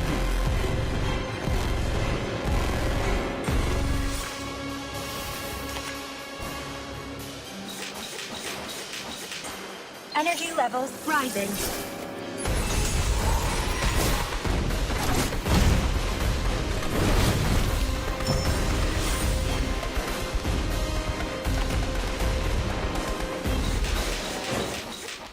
Repolymerizing.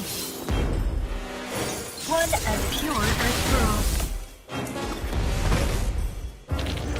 Each move on the board is an attempt to return. How do you like that?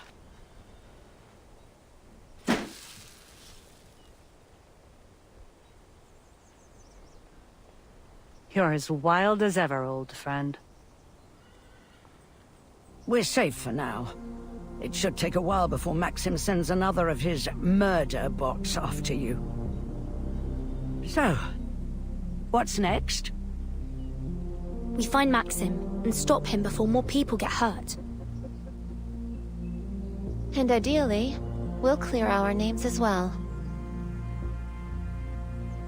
First, I think I'd like to let Maxim learn how it feels to be on the receiving end of one of these metal monstrosities.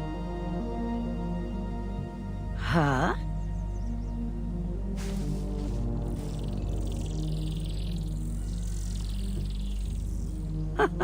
Clever. I wouldn't mind having a big, angry metal poppy on our side. I appreciate Maxim leaving behind those documents. It's made it much easier to replicate his hacking exploits. Like that. Fantastic. Now let's turn on this speaker so you can communicate with us. Communicate with us? Like Nora and the twins? Fat chance of that. A Beliash doesn't have that kind of processing power. Processing power. But that can't be the sole factor, can it? The twins appear to have more processing power than Nora, and they even claim to have an emotional expression module. But they don't seem to have much of any emotions at all. Theoretically, they could just be very professional.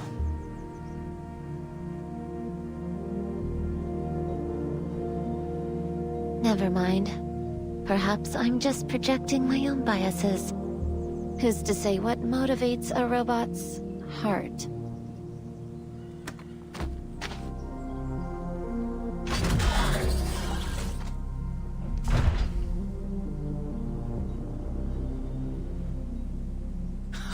Good boy.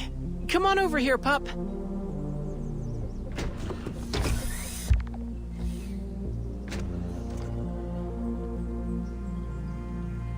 Well done, young man. This puppy of yours should be more than sufficient evidence of Maxim's involvement, if you can get it to the exhibition hall. Are you coming with us, Granny Zena? Me? Oh, no, I think not.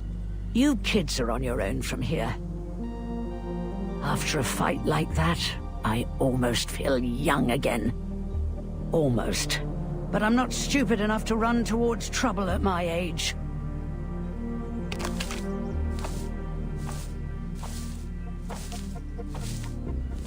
Better get back to looking for that daughter of yours, right? Mind your own business, you old blabbermouth. Goodbye, children. thank you for your help, Tamara. Granny Xena. Goodbye.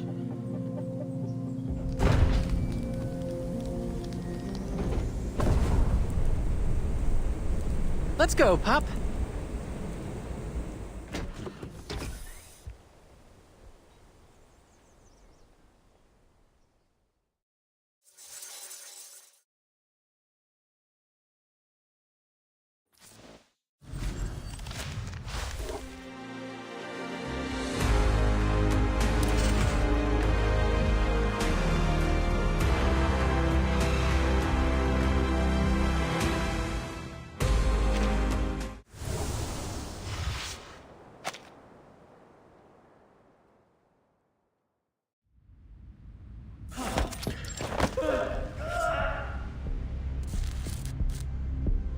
Another one of them has gone barking mad. What the hell is going on?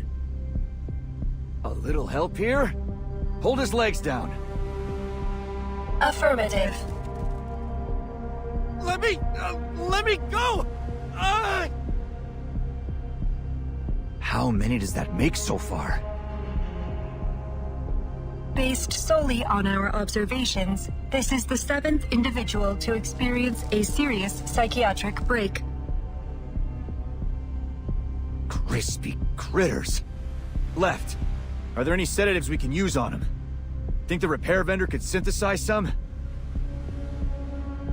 The repair vendor has experienced a serious emotional malfunction, Comrade Major. Damn it. You mean that crazy fridge can't even repair herself?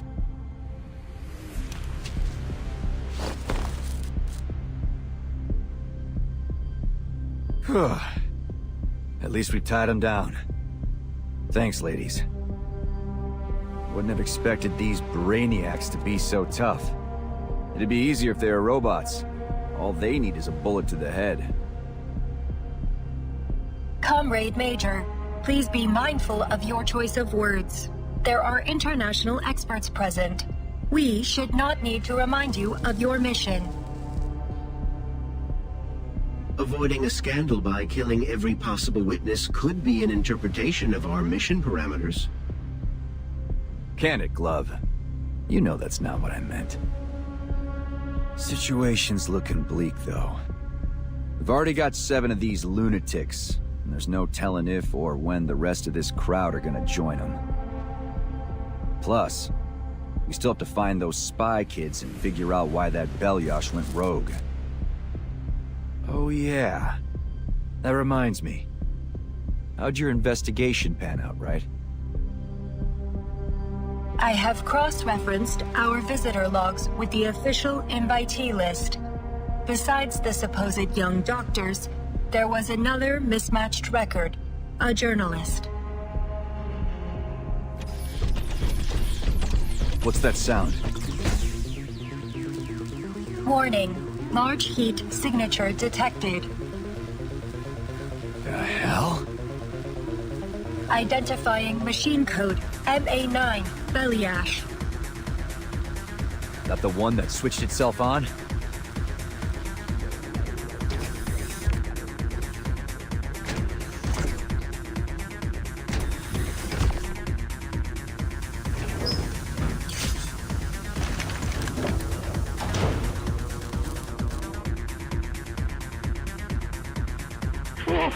Please don't hurt me.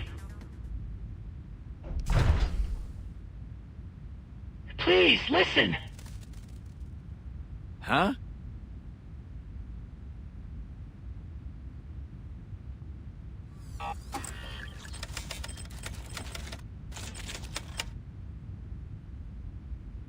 You're saying this Maxim guy is behind the attack?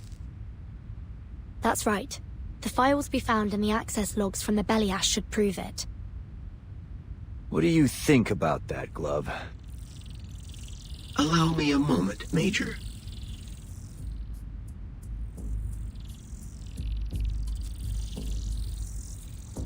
Analysis complete. There are 2 unauthorized access logs in the MA9's database. The access exploit used is materially similar to the one we found in Nora's log. But there is a newer entry, and it appears that the second hacker has left a program behind that I am unable to parse. That would be me.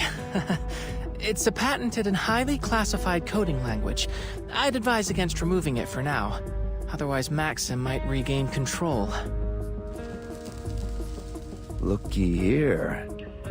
This seems to be a record of how our guy broke into the network.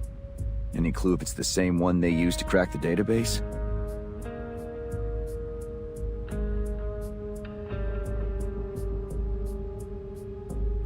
Affirmative.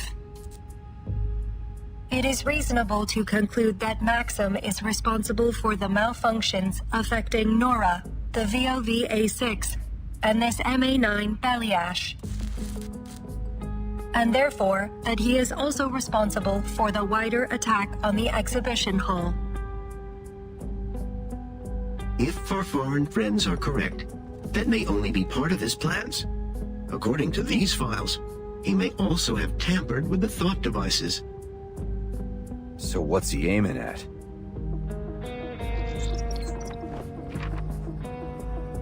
His already demonstrated sophistication with robotics suggests he could have easily adapted the thought device. To start with, he is likely using his own device to control the facility's robots remotely. But it's only logical to conclude his aim was to bring about an international uproar, to disrupt the launch of Collective 2.0. If that's the case, could he also have something to do with what's happening to the scientists? A reasonable hypothesis, to be certain. Crispy critters, we've jabbered enough. Let's just find this asshole and beat the truth out of him. Do we know his location, ladies? There have not been any registered turbine departures since the beginning of the attack. We can infer that the suspect is still somewhere within the confines of this platform. If he's still here, then he must have intended to observe things from a secure location. Is there a room in this facility where you might be able to monitor the entire exhibition center? Somewhere secure?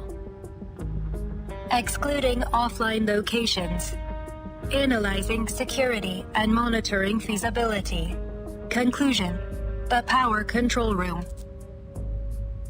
Do we have some way to check if he's there? Affirmative. Provided the communication system linking these locations is not damaged.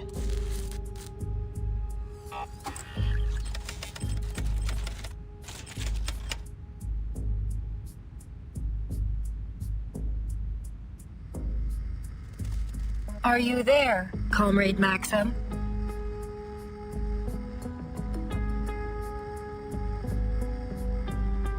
We must conclude that your attack on this facility and the staff here has some specific purpose or goal. Are you willing to open negotiations?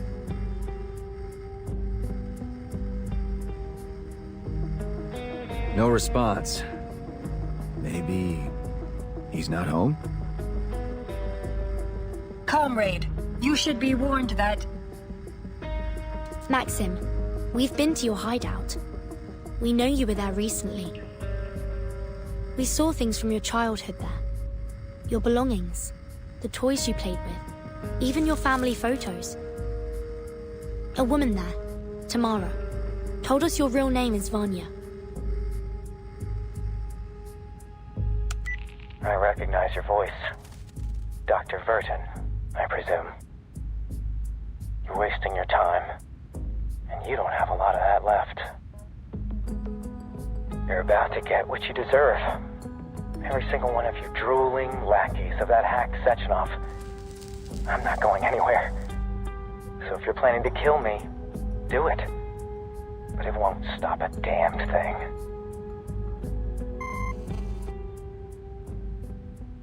This guy's got a death wish. What's he planning?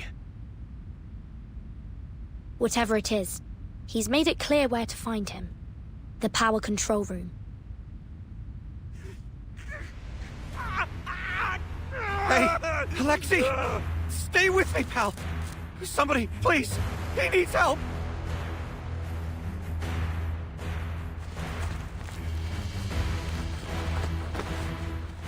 I'm here. What's happening? I don't know. He's starting to seize up like the others. Time me up. Don't let me. Yeah, got it.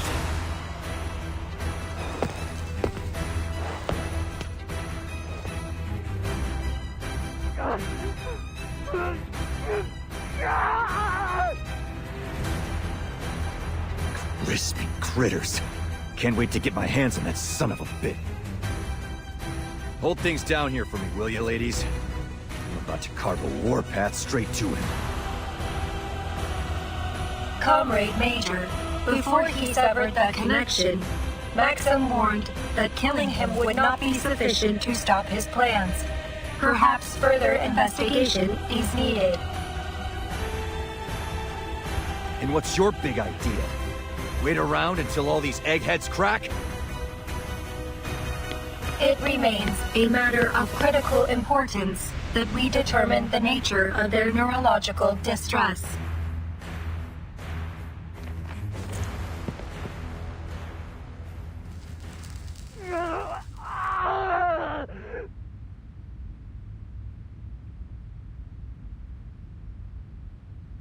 Hold on.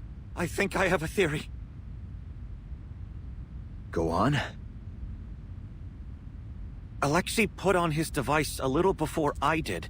So, maybe these things are a kind of ticking time bomb? The longer you wear one, the more likely any little bump will set you off? That would explain why it isn't happening all at once.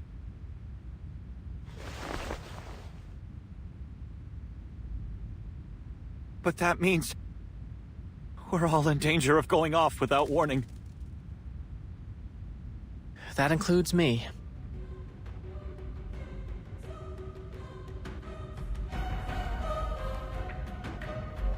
There's no reason to think I'm immune.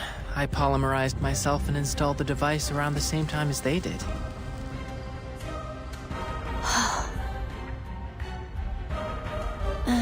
This wasn't the data we were hoping to collect.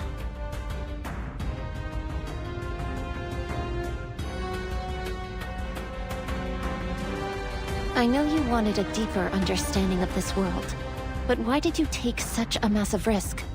Think about the ramifications. You could lose your mind. Or worse, your life. This is an absolute disaster. I should never have let things get this far. There's always a method to these things, Mesmer. We aren't finished yet.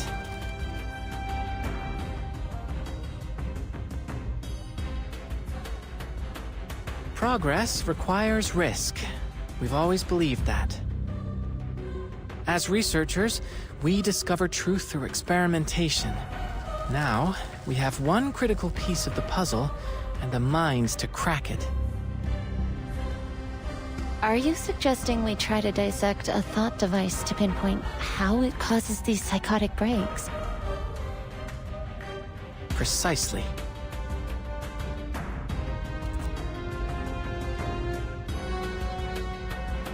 You're right. There's no use complaining now. We have an opportunity to make the most of the time we have left. You're kidding me. We're going to rely on a couple of teenagers to fix this. Nah, fuck that. Back to plan A. I'm gonna go beat the answers out of Maxim. Wait, Major. The people here need you.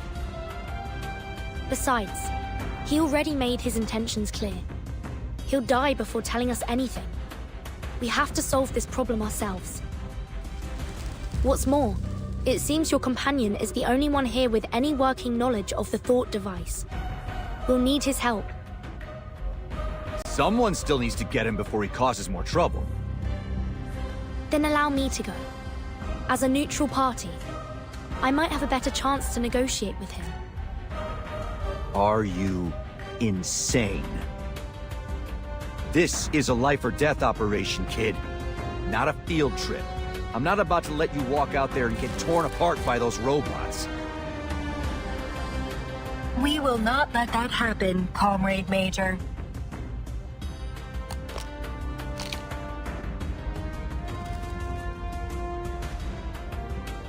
I know it may be hard to believe, but we're trained researchers. I was practically raised in the lab. We may have come here under false pretenses, but we're proven and capable scientists. We can handle this.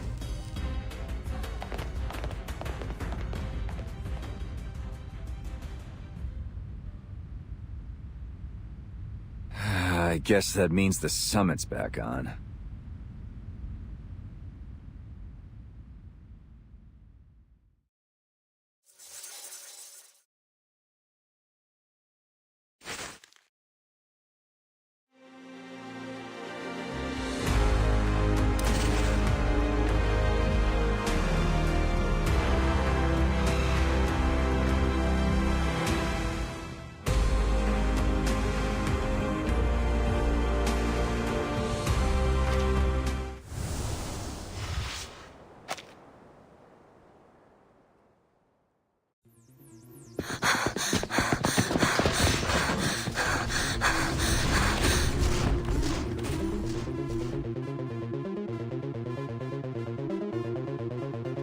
The power control room is up this staircase. We must travel another 80 meters forward, turn left, and then reach the room at the end of the corridor.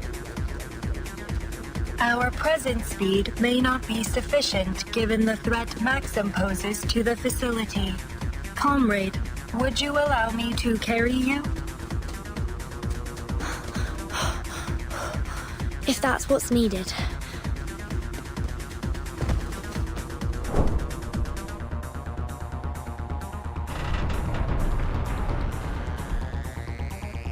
Structural failure imminent. Please brace for impact.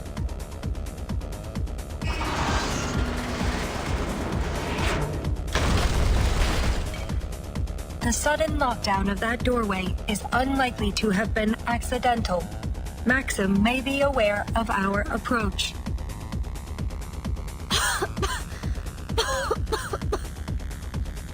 Comrade Doctor, are you hurt? I'm fine. It's only the dust. Apologies, comrade. I will attempt to warn you should I perform a slide of that nature in the future. It's quite all right. Let's just keep moving.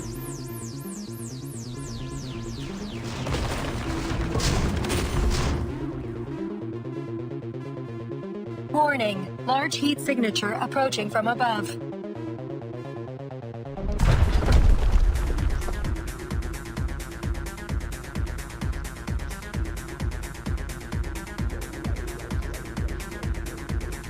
Scanning.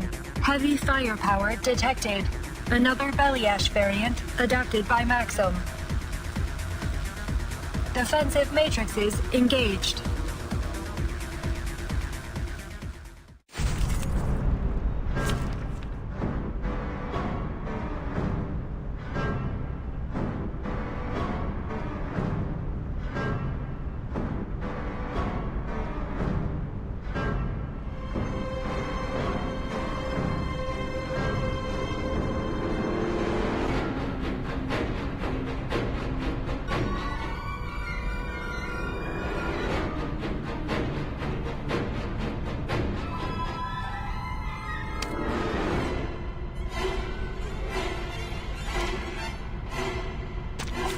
The curtain opens.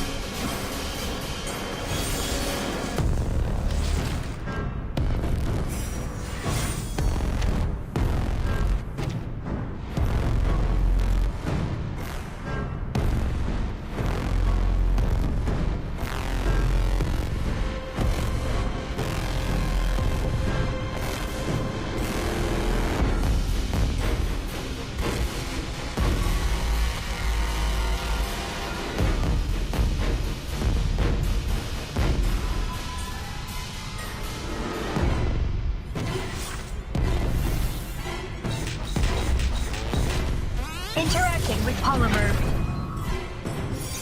polymerizing. This combat will be recorded for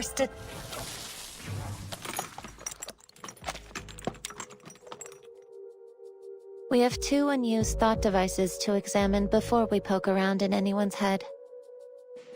Let me see them.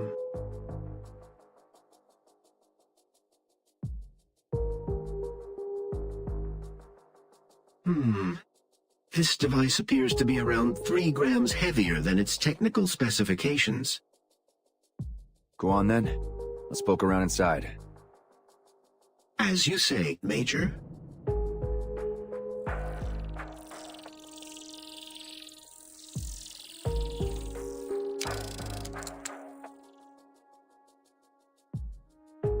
That is unusual.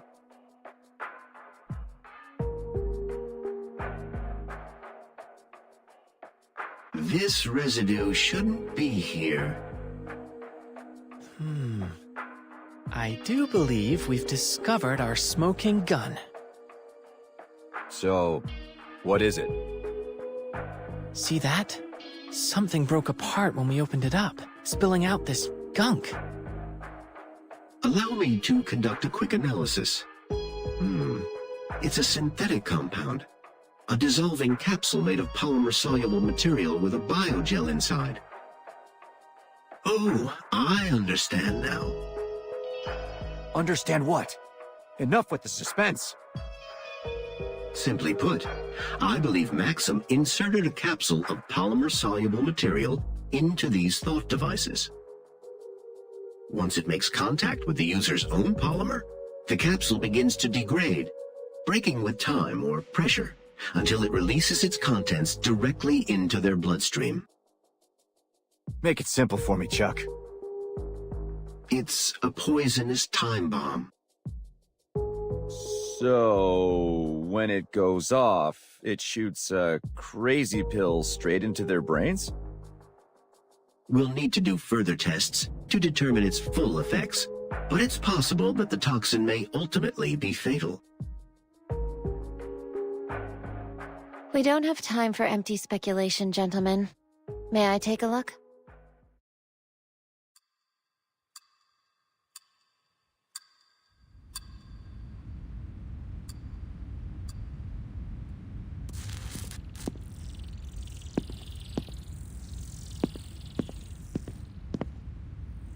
We done yet?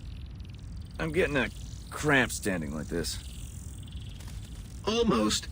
Hold me higher. I can't see the screen. Yeah.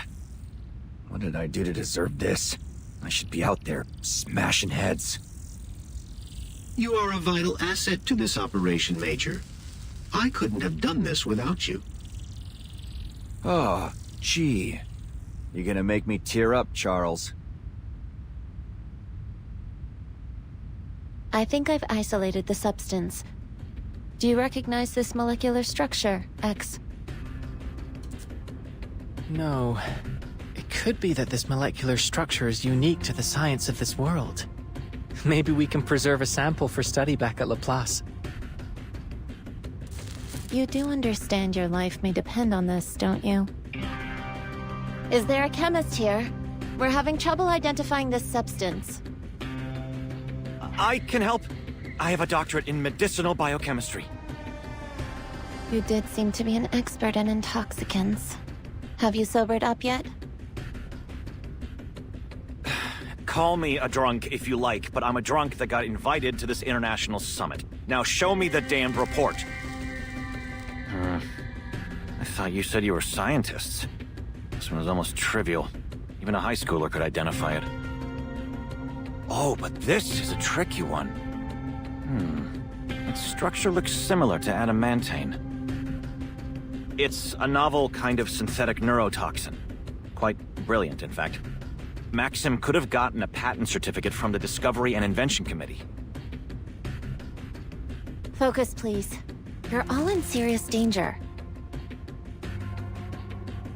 I can make a list of compounds that may help neutralize the toxin, but there's no way to guarantee anything. In an ideal clinical environment, we would run trials to determine effective antidotes. Are there any lab animals here? If only we'd invited Medicine Pocket along. I doubt we'll be able to find any living animals here. We'll have to test the reactivity on blood samples. Maybe we can collect it from the scientists that have died.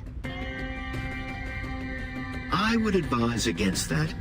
There are too many variables in testing blood from deceased subjects. We need living cellular tissue. Hold on a minute. Isn't there an obvious fix for all of this? Major, I assure you, if there were, we would have thought of it before now. Hear me out. Why don't we just rip these things off of everyone's head before they can release the poison? Absolutely not. Maxim accounted for that particular possibility, unfortunately. The capsule is purposefully fragile. Once it's been connected, any kind of tampering with the device is likely to break it early. It's an ingenious trap. You see, Major? It's too risky. We could end up hastening their descent into madness rather than saving them. Simply put, we'd do more harm than good. Okay, got it.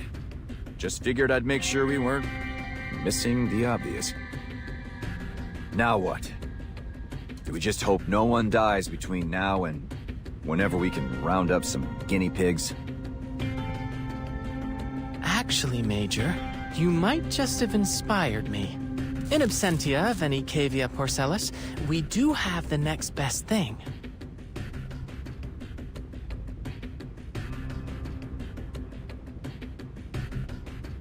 You're crazy. We extract a reduced dosage of the neurotoxin and inject it into me. Then, we test out the antidote systematically until one works. You already sound insane.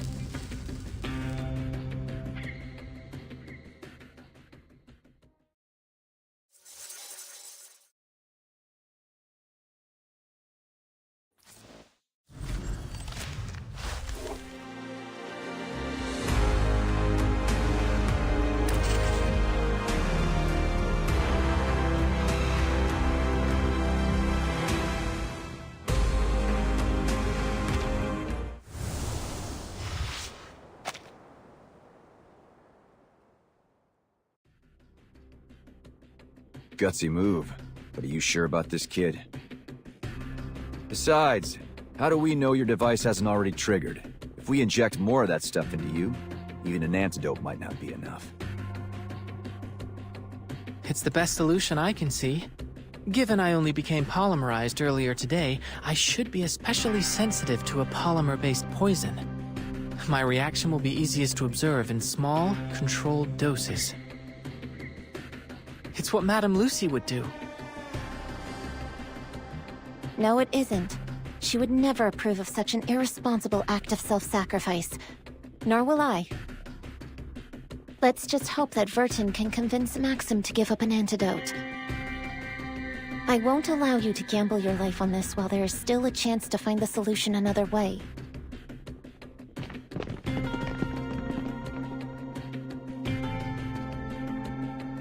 Sorry, miss, but I think your colleague is right.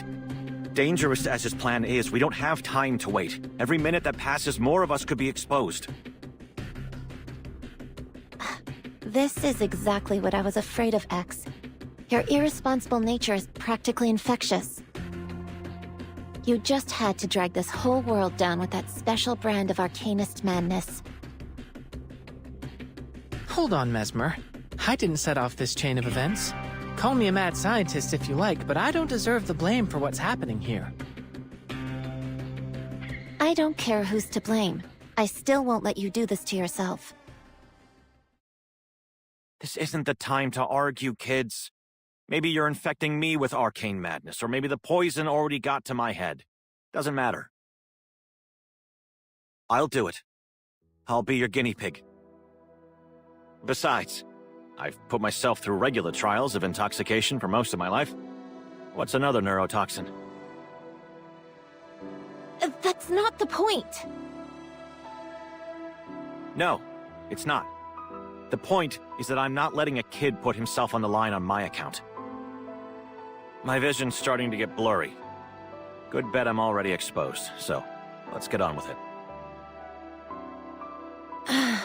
If that's the case, we may as well try. But I'm not happy with it.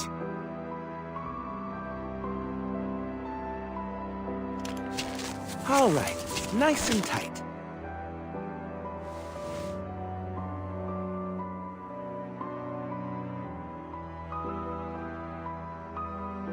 Hey, kid. You don't have to do this yourself if you don't agree. It's a simple injection. Shush. I'm the only other person here with medical experience. I would never have allowed anyone to do this back home. I guess I'm the mad scientist now.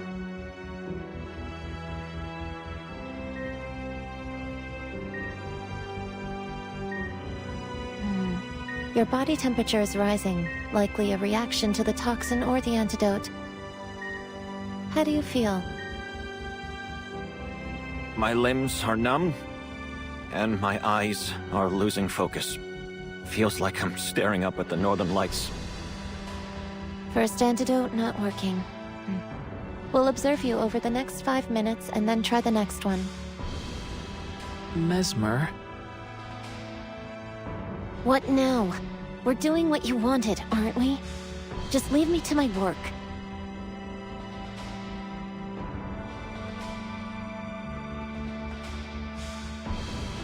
The antidotes could react to each other if applied on the same subject. So, why not try the next one on me?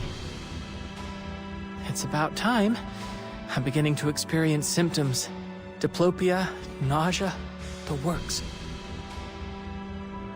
You better come back with a solution, Burton.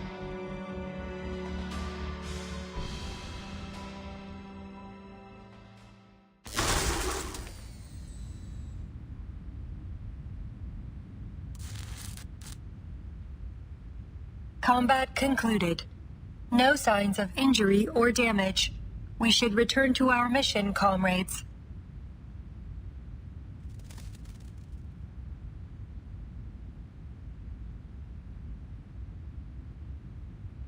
Left. Are you all right? Running diagnostic. Are you hurt? Negative. Test complete. All systems functioning. We can proceed. The breach in the ceiling will allow us to compensate for lost time. Transport mode activated.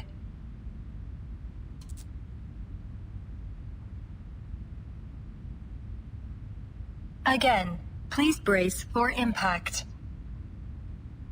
Not to worry. I feel quite safe in your arms.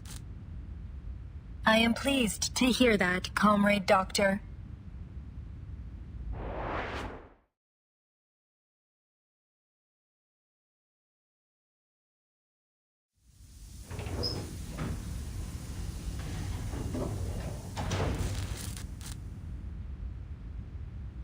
Please be careful, Comrade.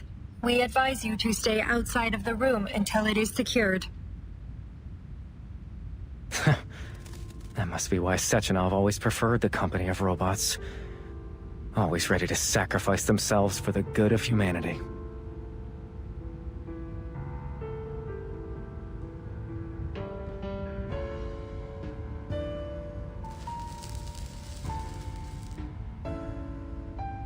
I wonder what you really think. Do you see other robots as your people? Does that emotion module of yours prick with doubt or pain when you see your kind die? We are not obligated to answer your questions, Maxim. Well, I suppose the real question is, can a robot truly even die? Ah, that's a question that would have fascinated me when I was younger. Maxim, what did you do to the thought devices? What makes you think I would tell you?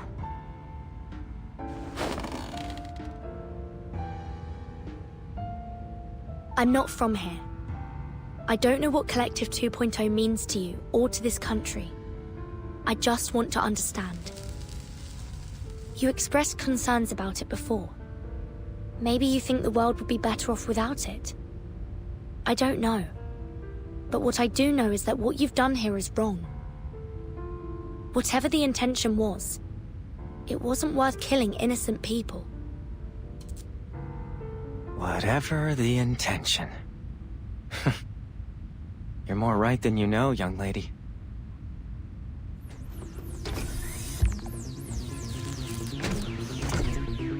But I'm not special. Making ends justify the means. That's just the way we do things here. Haven't you figured that out?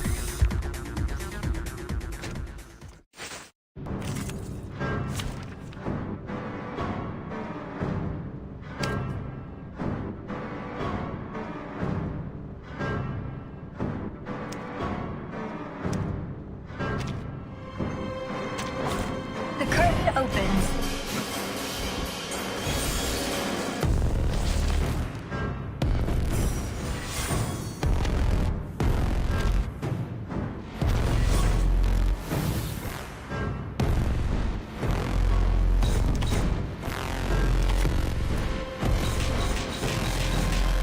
Internal capacitors reset. Target locked. People often wish for miracles this time of year.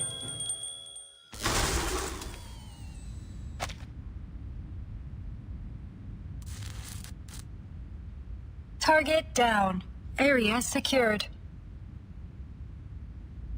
Please, Maxim, tell us. Is there an antidote, or at least some way to prevent exposure?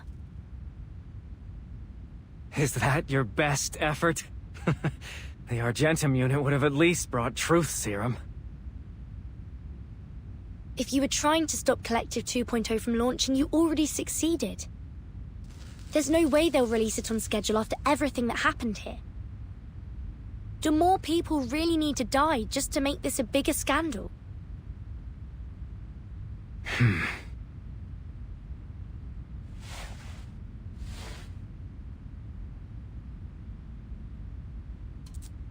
Sechenov deserves every punishment coming to him. But you're right.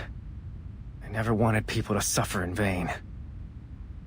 There is an antidote. Abnormal heart rhythm detected. Comrade Doctor, be careful. He may be engaging in deception. It's all right. Please, Maxim, just share it with us. It's a simple antidote. Though, I'm afraid I'll be taking the first dose.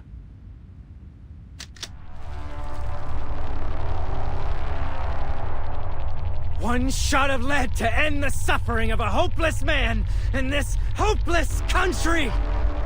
Maxim, no!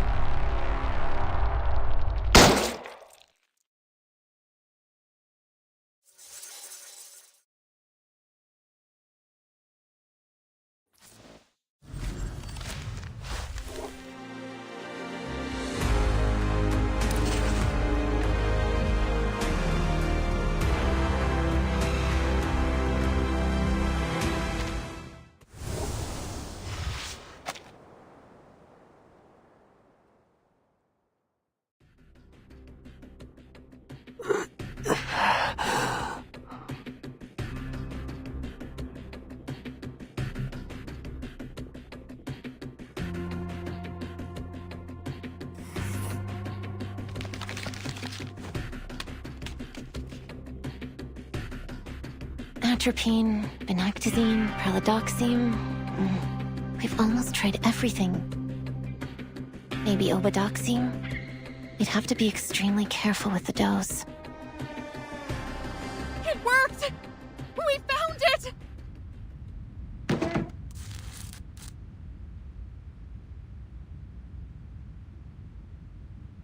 The sixth antidote worked! Subject 6 has regained consciousness! Oh, crispy critters, finally. Don't celebrate yet. It could be terminal lucidity. We'll need to observe him a little longer, but we can start preparing his antidote for the others. If we determine it's effective, we'll start treatment in order of severity and length of seizure.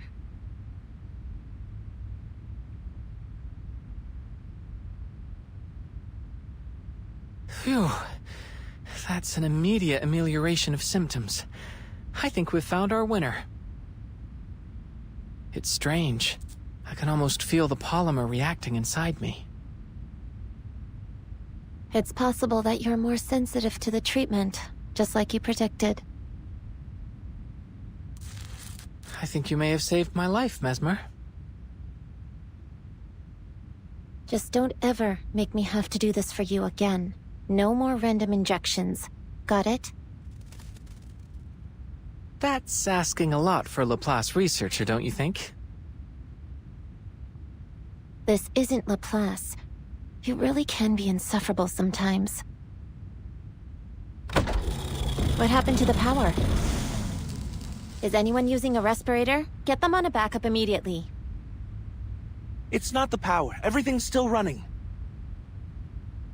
Self-destruct sequence activated. Countdown, 15 minutes. Self-destruct sequence? Mesmer Jr. and Little X.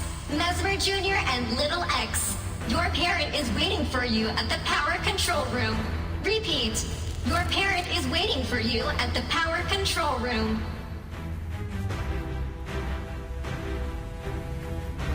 Huh?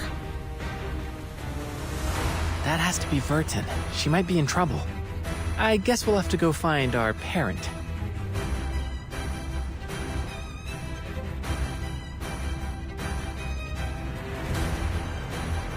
Looks like I don't need to worry about your condition. Are you sure you're ready for action? Absolutely. Just as long as you don't expect me to be as dexterous as the twins. But what about the other patients? We've got things handled here. We even got the drunk back on his feet. Just go.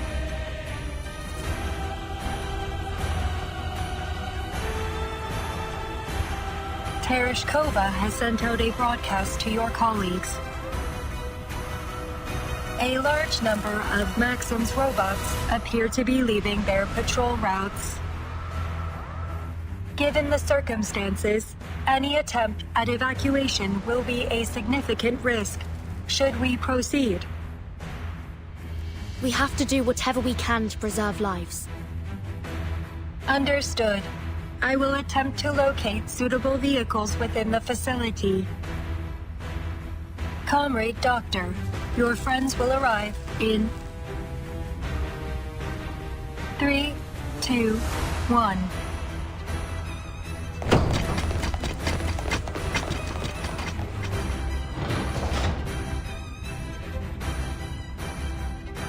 What's this about a self-destruct sequence, Vertin? Where's Maxim?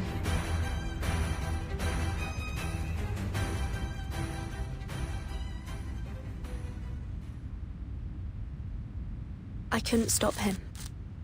The sequence was activated as soon as he died. It appears that Maxim programmed a tripwire into the facility's self-destruct protocols. The only way to abort the procedure is to enter the administrator password, which has been altered. Speculation. And only Maxim knows the password.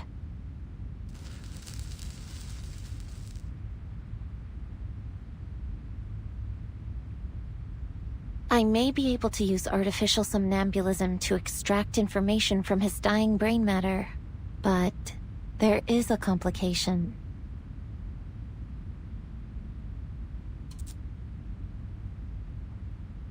Let's hope he didn't destroy his hippocampus. He's been polymerized, right? We already saw that it preserves some measure of the individual's brain activity after death. But we can't possibly predict how artificial somnambulism would interact with a technology like that. And even so, we know that the polymer doesn't preserve life. It only extends a limited imprint. We can't be sure of the extent or even the stability of Maxim's memories. Diving into a dead man's dreams, even if we were fully equipped, and we're not, we could still end up lost in it. Nevertheless, what other option do we have? So, I'll play the mad scientist yet again. It's becoming a pattern working with you two. X, I'll need some improvised equipment. I'll make a list. I don't care if they run on a hamster wheel or marbles running down a course. Just make them functional. I'll facilitate your every expectation. Left, would you mind giving me a hand? Searching for keywords. Artificial somnambulism. 0 results found. But I am at your service, comrade doctors. First, we need a glass harmonica. Is there one here? Unfortunately, the Polymer Exhibition Hall does not contain any musical instruments of that variety. But it's essential for artificial somnambulism. X, can you build it? Sure. Give me 4 hours and a room the size of a football field. This isn't the time for jokes. Left, could you find a suitable substitute? Searching for exhibits with similar functions and potentially useful raw materials.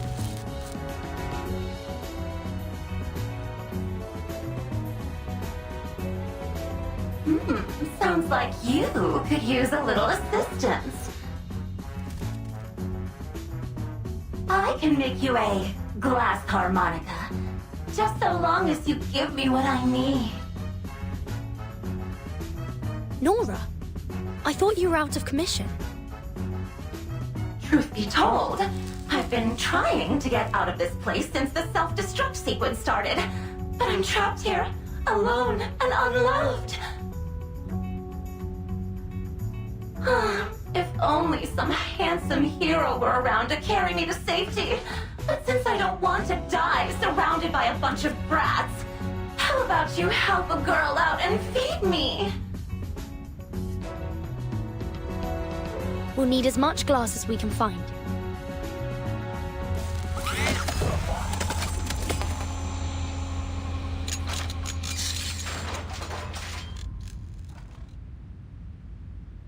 Your intuitive grasp of technology is astounding, Comrade Doctor. I have made a recording of your process for future reference.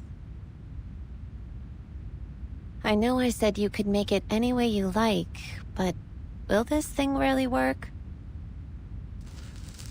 I'm positively certain. It's an unorthodox design, I know, but the physics are sound. I'll take your word for it. Now, who's going to dive into Maxim's dream? Oof, I wouldn't dare be caught with such a hideous man. That hole in his head was practically an improvement. Let me try. No, you're the only one who can fix the machine if anything happens.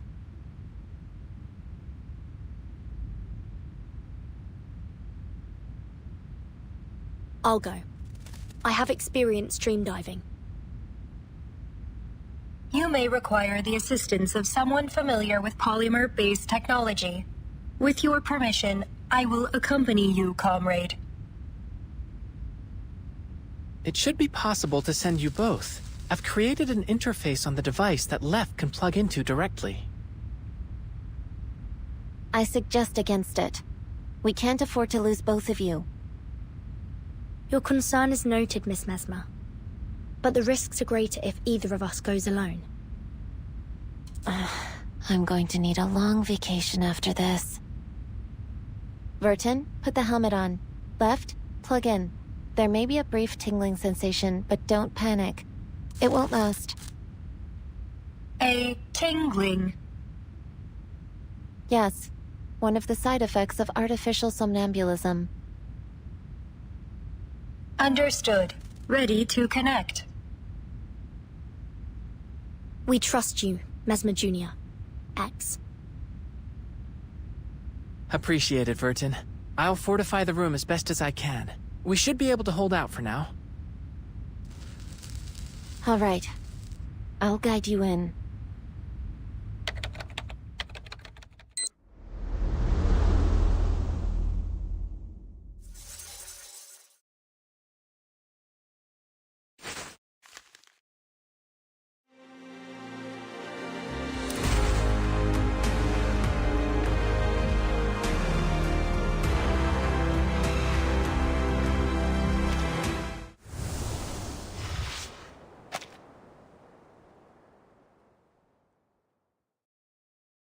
Mama, when will you be back?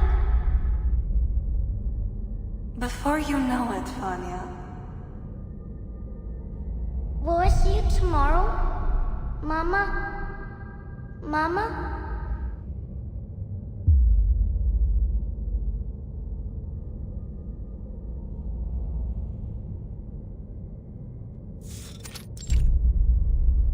Can you hear me, Vertin?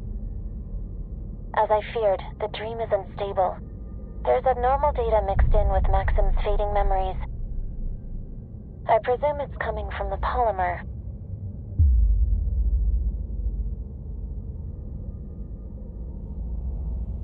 I hear you, Mesmer. I think the room I'm in must be Maxim's home. This dream is likely to be different from anything you've ever handled before. I don't know what lies ahead. I'll be ready. Just keep things running up there.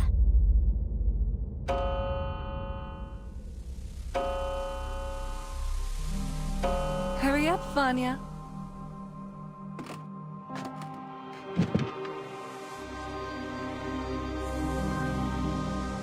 You'll have to head straight to school after breakfast. Remember what I told you.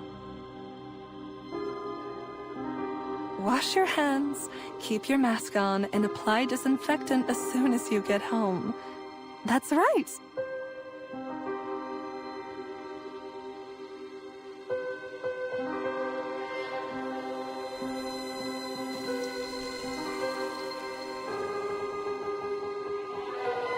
No, Mama probably won't be home tonight. Neither will Papa. Have you finished?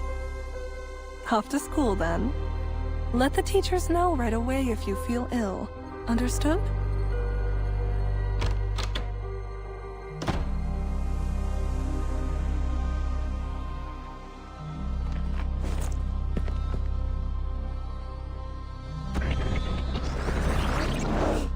Hurry up, Vanya.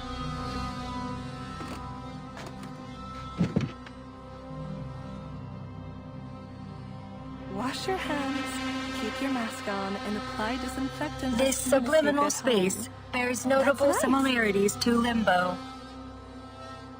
Limbo? Like in the Divine Comedy? The name was chosen based on its similarity to the liminal spiritual realm. We use it to refer to subconscious spaces generated by polymerized individuals. It appears that this bears a strong resemblance to the space created by your artificial somnambulism device. However, it is not clear if this space is in fact limbo, or a dream, or some reflection of them both.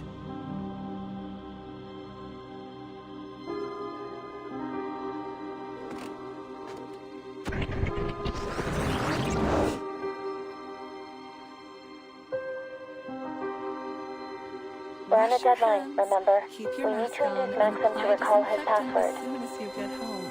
But try not to push him too hard.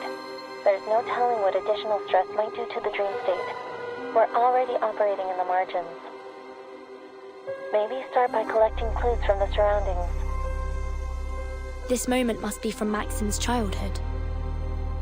Do you have any idea what's going on? Speculation. This appears to be during the early months of the plague. During this time, hospitals were overloaded, and doctors were often forced to work long hours, isolated in quarantine zones.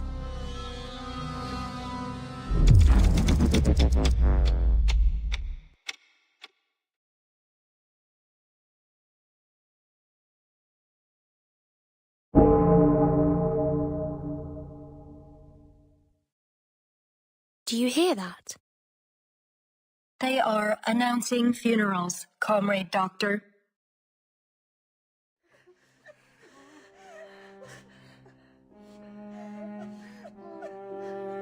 Come here, Vanya. Don't be afraid.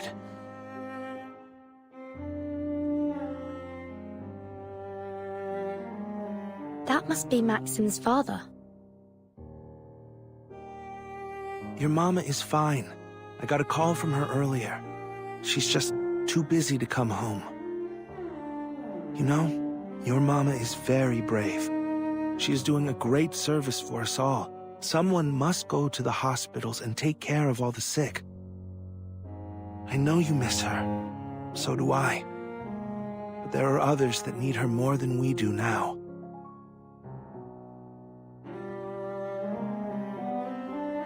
Now your papa has a job to do too.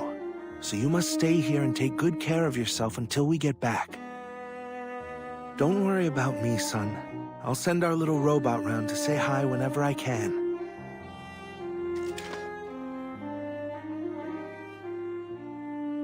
That sickness has hurt many people, but your papa will do something to stop it. Since robots never get sick, we'll have them keep the world spinning. That is how we will save our land and our people.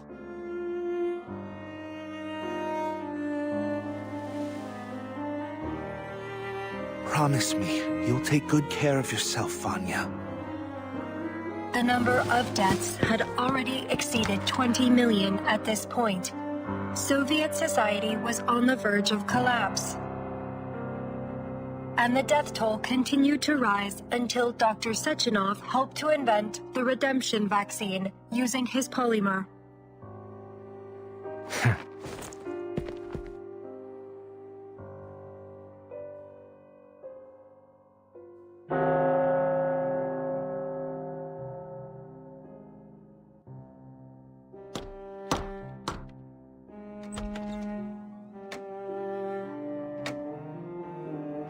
You're mistaken, comrade. We're not your parents.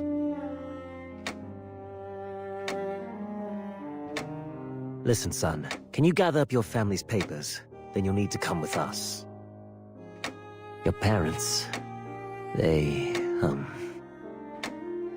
Anyway, just follow us. We'll take you to them. Quickly.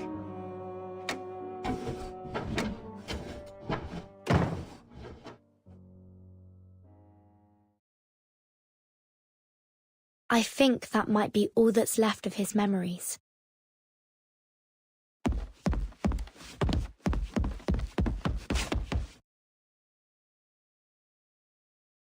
Who are you people? Leave me alone! Maxim, you can still save lives before it's too late. It's time to let go. Why? Why?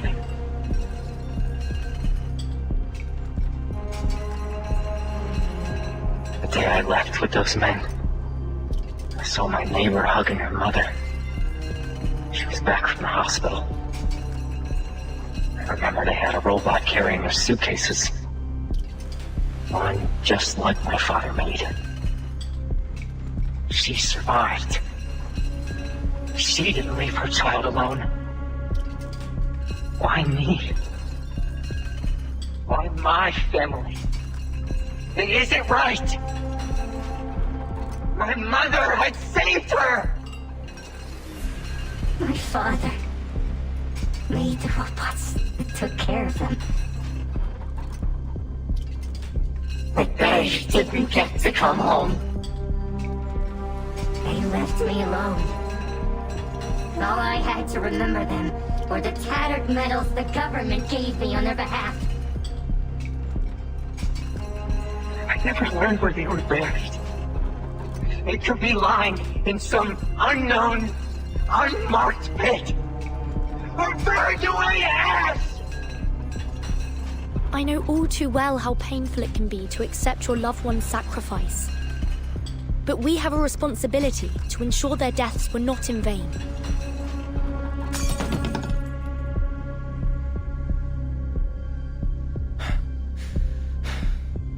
few memorials, a few medals.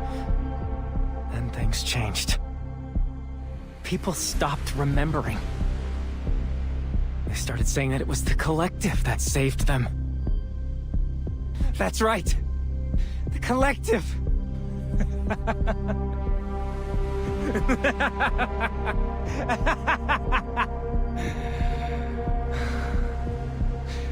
The collective.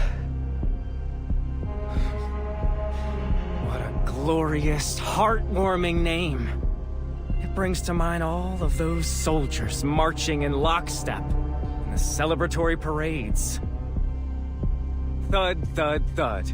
Behold our march to the future, comrades. We will build a new world forged by our hands. Aren't we all so proud of the collective? People's heads became filled with these lies. They forgot all that we had gone through. Or maybe they just wanted to forget. And the monuments changed. Suddenly, they all had his face, his name. There was no room for any others. Names became mere statistics. Mothers and fathers, children, dead and forgotten in their millions. But not him. He was Dr. Sechenov, inventor of polymer, savior of the Soviet Union. Over and over, all the glory, all the praise, everything went to him and his damned polymer!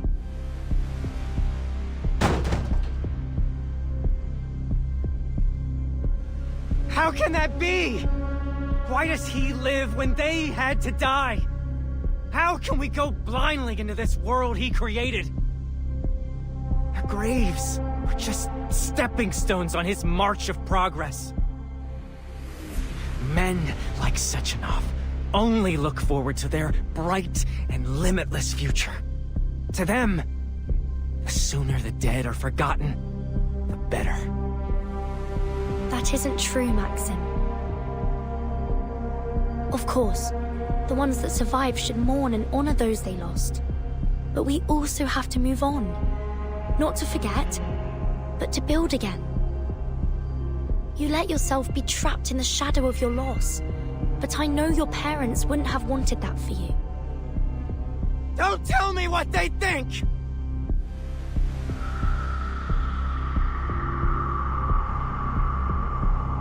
It's easy for people like you to think that. To pretend that a few kind words are enough to bury the dead. But then you praised me and took everything from them. It isn't fair!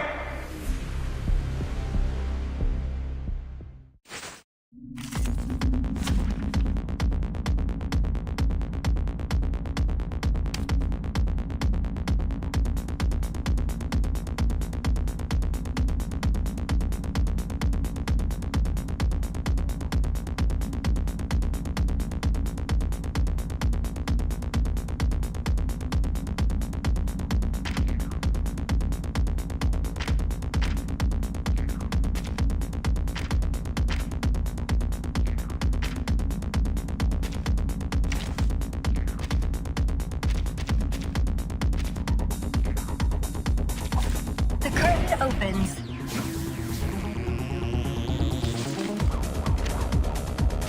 Burton, are you alright? I'm reading a massive shift in the dream space. We're fine for now. It's just Maxim trying to stop us from exploring his memories. I hate what this society has become. They forget so easily. Those pocket watches are whispering something. Don't listen to them. If they impact your emotional state, it could have unpredictable effects on the dream.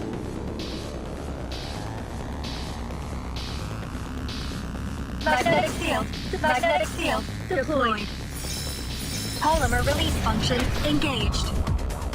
Interacting with polymer. Repolymerizing.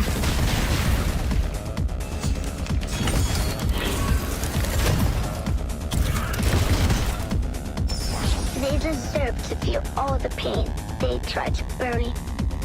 It's only fair. His condition appears to be deteriorating. Friendly reminder. Your emotional disposition may influence the dream's stability over time. Keep steady. Understood. We'll do all we can to pacify him as soon as possible.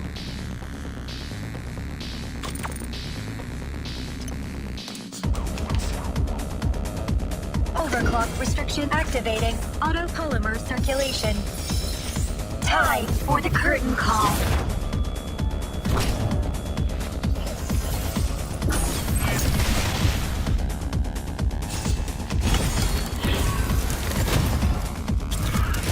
Synchronization rate down.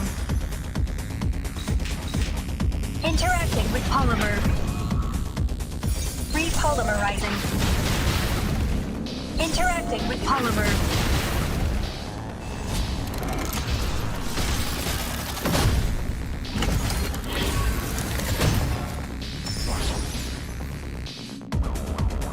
Overclock restrictions lifted. Polymer release function engaged. Interacting with polymer. Repolymerizing.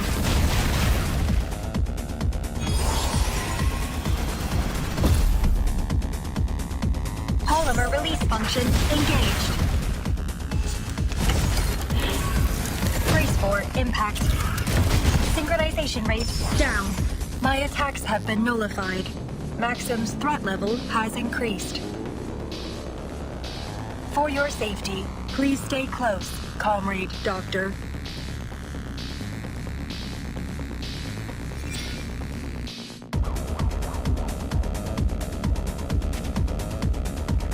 Magnetic field overclock restrictions lifted.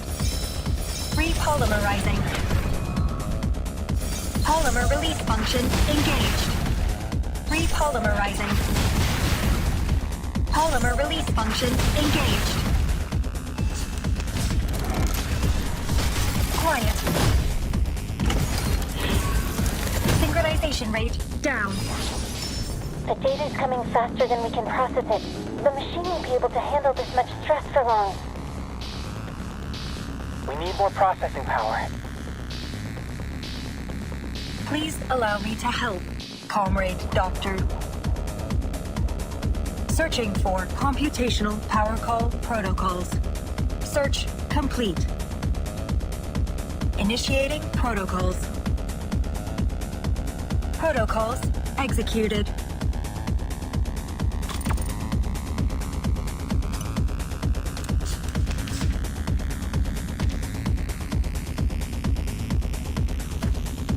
Activating autopolymer circulation. Magnetic field deployed.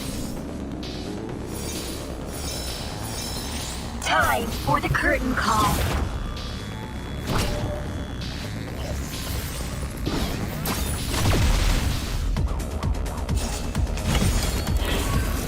Please remain calm.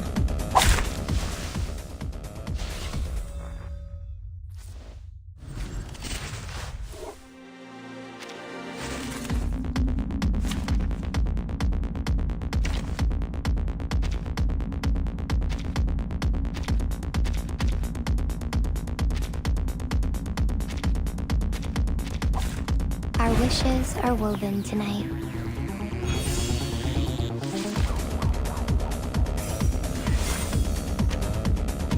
Burton, are you alright?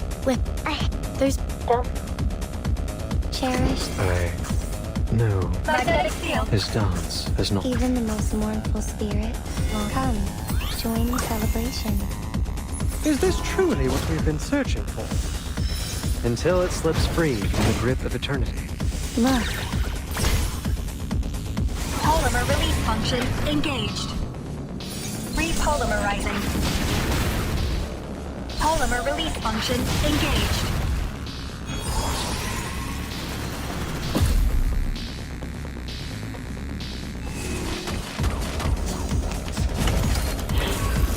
Please remain calm. Please don't. They deserve His condition. friendly. Understood.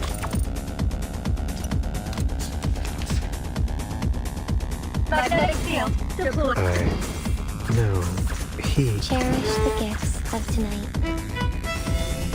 My eyes remain tethered to the rose.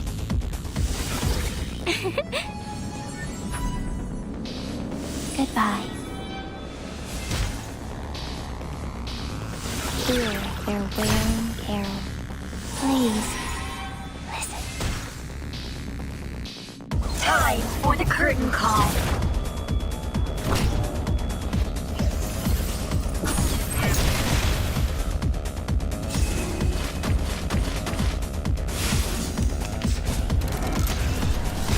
Please remit.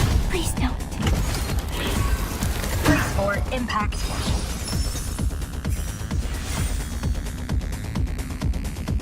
A night of Magnetic field deployed. even the most mournful spirit longs to smile. Overclock restrictions lifted. Release regret, and it will shimmer among the fallen snow.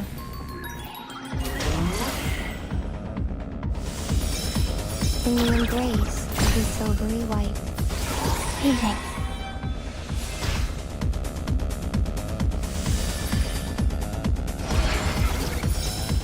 Interacting with polymer. Polymer release function engaged. Interacting with polymer. Polymer release function engaged. Repolymerizing.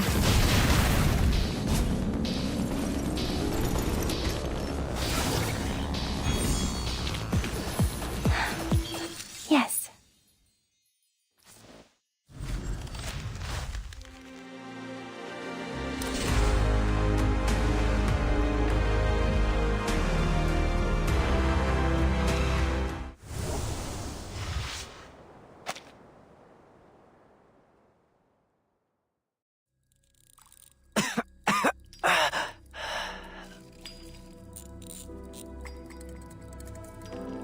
I have a son your age.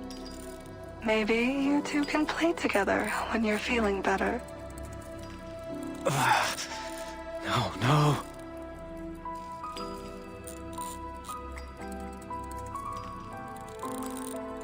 This is a fine gadget, don't you think? Maybe we should install it in our robot's head. We're so very grateful. Thank you. Thank you for not abandoning us. No!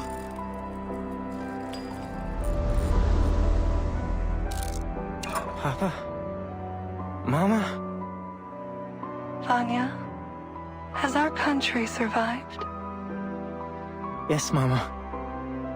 People are even growing flowers again. I picked your favorites. But I couldn't bring them to your funeral. Are you taking good care of yourself? What is life like now? Are the people happy? Life is...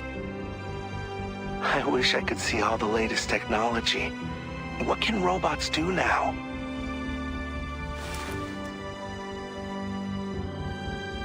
It's all so wonderful, Papa. Mama. We stopped the plague, and now we're going to explore the cosmos. And what of you, little Vanya? How have you contributed? Everything has gotten better. I wish you could see. We're just happy to know things are better now. Though, I admit, I am jealous of you. Shouldn't you be angry? They're enjoying this world because of you. But they don't even know your names. They don't know what you gave up for them. What I lost for them. Why should we be angry, son? All that we did was in the hopes that the future would be brighter for our people and for you. The future is yours now, Vanya. All we want is for you to make it a better place. Don't let us down. He won't. I know our little Vanya has grown into a good man.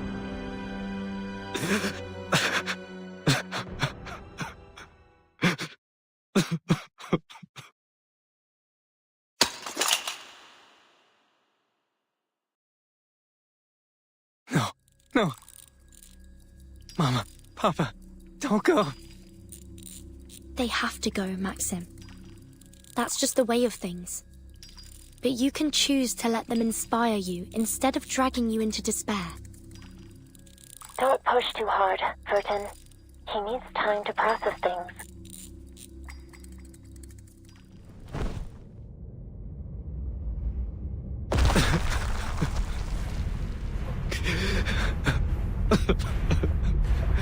I want to go home. Warning. Data overflow detected. This space may be compromised, comrade. She's right, Vertin. I'm reading a cortisol spike. You don't have much time before his brain activity shuts down.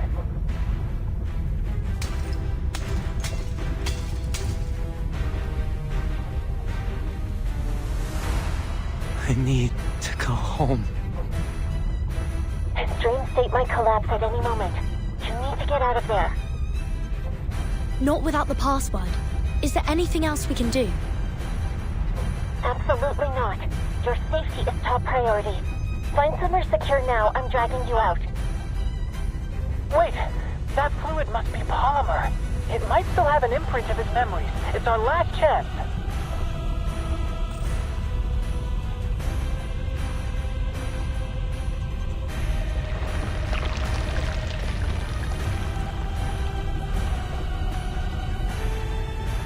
If these are his memories, then where's the password? Did you hear me, Vertin? Get out! Give me more time. I can still find it.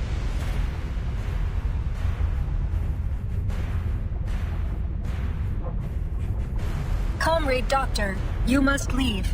I will continue the mission.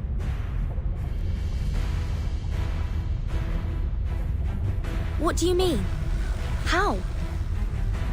My sensors and processing ability are more efficient than yours, comrade. I will have a higher chance of retrieving the password in the time we have left.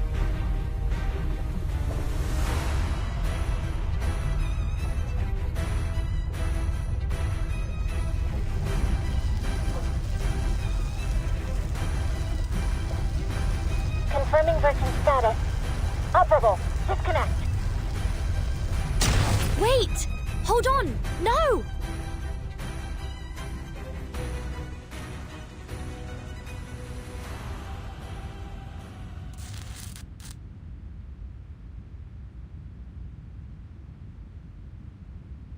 Damn, you actually made it. That's some good news, at least. P3? What are you doing here? We have disabled most of the facility's hostile robots, but we were unable to secure any vehicles suitable for an evacuation. Requesting synchronization. Are you alright, Vertin?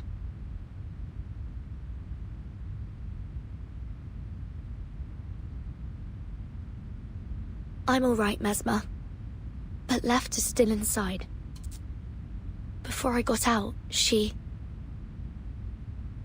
Synchronization complete. Please allow me to provide help.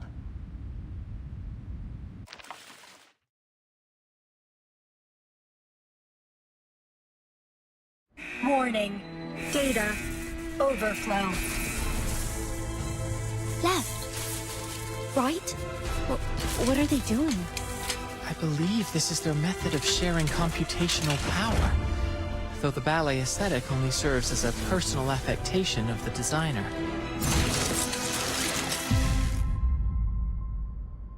Watch out!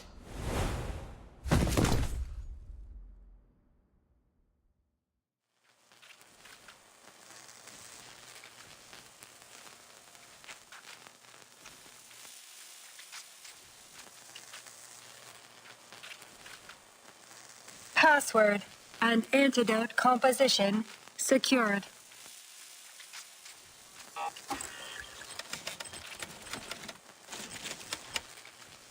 Self-destruct sequence terminated. Phew.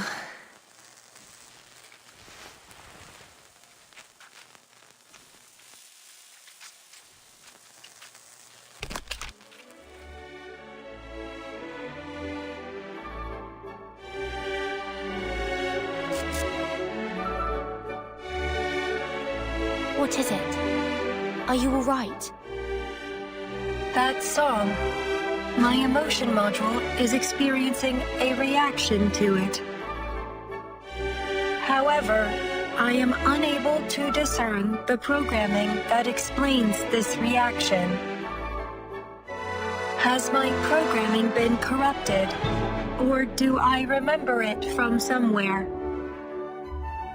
Please, comrade, may I listen to it again? It's a beautiful song, isn't it?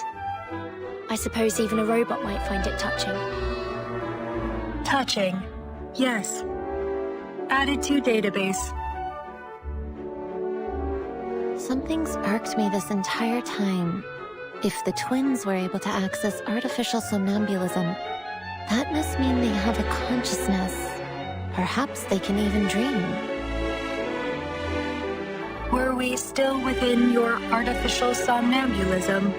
Or was it only limbo after all? Can I dream? Of course you can. Bots like you and Charles gotta have feelings, right? Why else would he be such a pain in the ass? Seems like a question for another time, though. You two should get yourselves repaired. I don't want the boss to blame me for you ladies falling apart. Damn. There is something familiar about that song, isn't there?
Have all the survivors recovered? Yeah, seems like the government is still reeling from the diplomatic fracas, and they've locked down the exhibition hall. But the worst of it is over. No news about the twins, though. I hope they're all right. They're actually coming to pick us up. Seems like Dr. Sechenov has already installed them into brand new bodies. What about Maxim? How do they deal with him? I have no idea. Perhaps Dr. Sechenov will know. Good. I have some questions for him, too.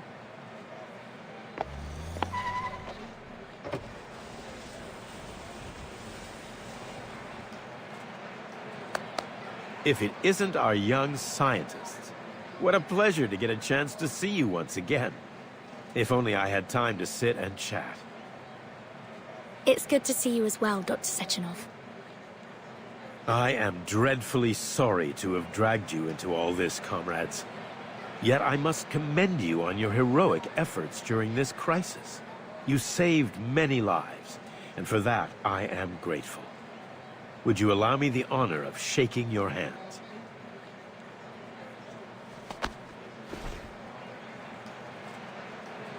I've been wondering how I might reward you for all you've done. I don't suppose you would be interested in studying here in the Soviet Union? I would be more than happy to organize some scholarships and accommodations. You'll have promising careers in the Collective 2.0 project after you graduate. A bright, limitless future awaits. Of course, we're extremely grateful for the offer. Unfortunately, we have to return to our home soon.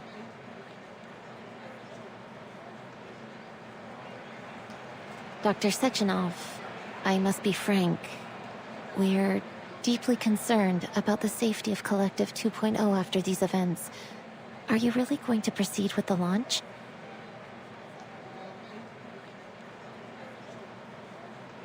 Naturally, this Maxim incident has forced us to look deeply into the security of the network. There are no words to express my regret in not anticipating these possible security issues earlier. But we've analyzed the risks thoroughly. My colleagues are already hard at work, closing the system back doors that were used. And we've built in an early warning system to detect similar attempts in the future.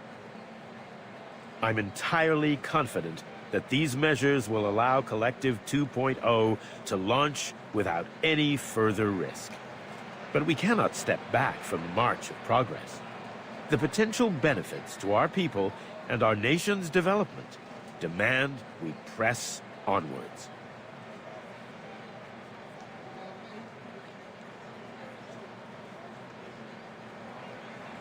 The march of progress.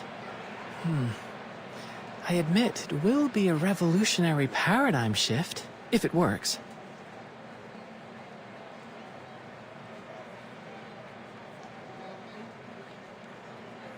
Of course it will. We stand on the threshold of a perfect society, the goal of my life's work, and that of every Soviet scientist. One more thing, Dr. Sechenov. It's about Maxim.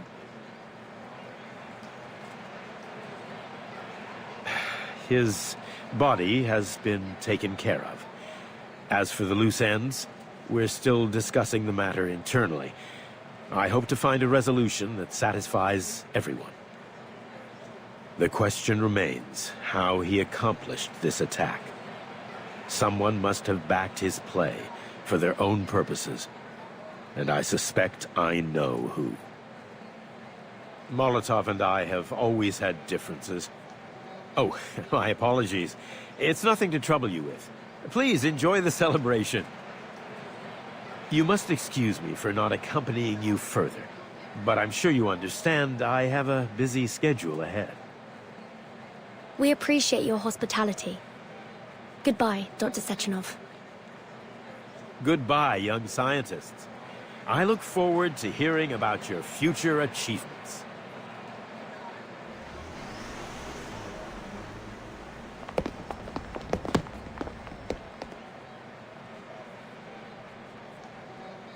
Hey!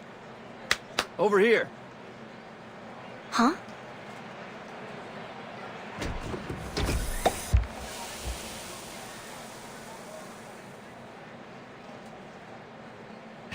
This celebration's not too shabby, honestly. You kids want to have some fun before you head out?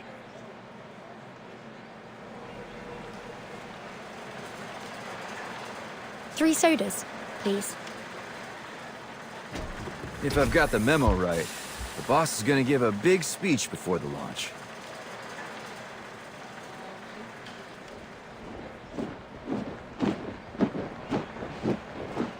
What's that formation? Well, let me see. The banner says, Families of Fallen Heroes. In memory of those who sacrificed everything for the Soviet Union.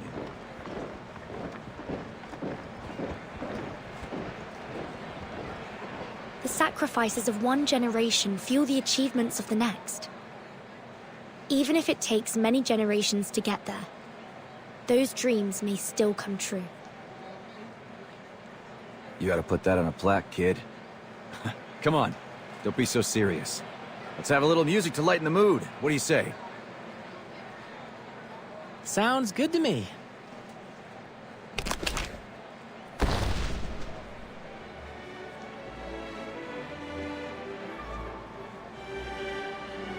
You rigged that up in the hospital? Gotta admit, that's impressive. I thought I was a firearms expert, but you managed to make a gun work better with just a music box. You gotta teach me your tricks.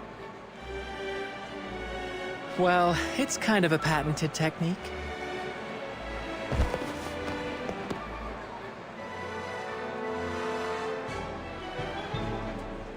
They seem to be getting along well. Typical boys. I still find myself thinking about how Left reacted to this song. I wonder what it means to her. It's a real beauty. Kind of song you might play before you propose to a girl.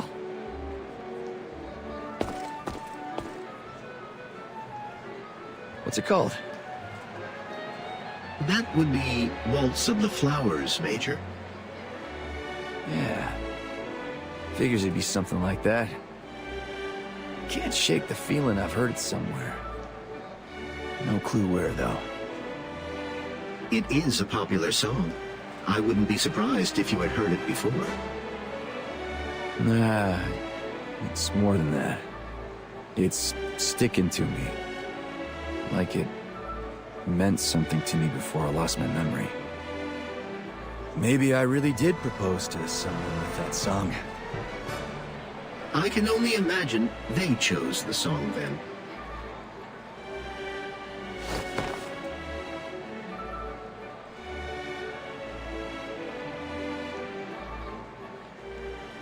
I think our experiment is coming to an end.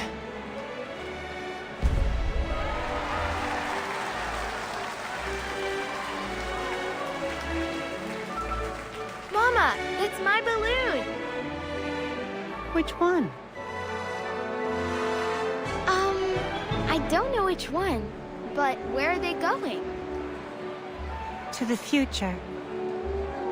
Have you decided on a souvenir for Madame Lucy? Well...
That is unexpected.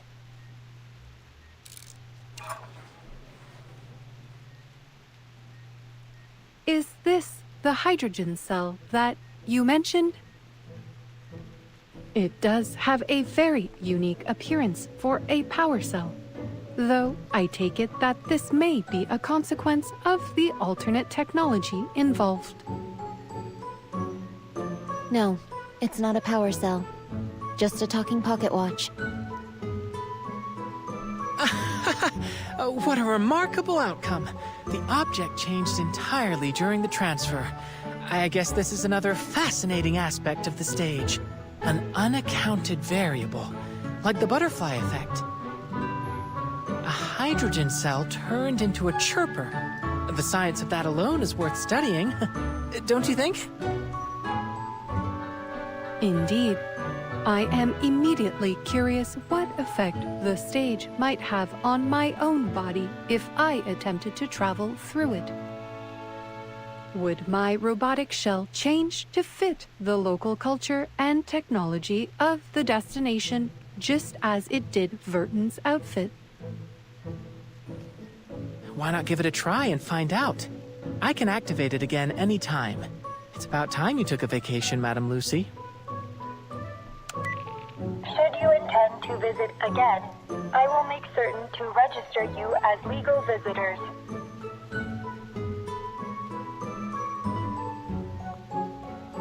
Thank you for your offer, but I am afraid I have to decline. I believe our team is in need of an immediate physical examination after the events they have gone through. In particular, to determine the effects of a certain injection. Personally, I'm entirely intrigued by the possibility of keeping this polymer in my bloodstream. Your well-being is top priority in this particular matter, Researcher X. Can we make it short? The stage could change its destination any time. I don't want to ruin Madame Lucy's prospects for a vacation. You'll need a thorough examination, I'm afraid. We can't run the risk that the polymer shifted during travel as well. You can tell Lucy all about our findings while you recuperate at the rehab center. Fine. You're the boss. While I am intrigued by the prospect of traveling, the changing destinations of the stage do not follow fixed patterns. I am willing to roll the dice, as you might say. I'll get X to the rehab center and make sure he stays put. Why don't you spend some time here while you can, Madam Lucy?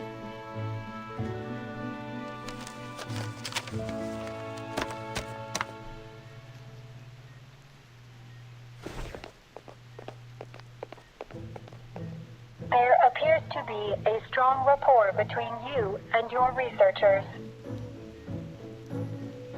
It pleases me to hear you say that.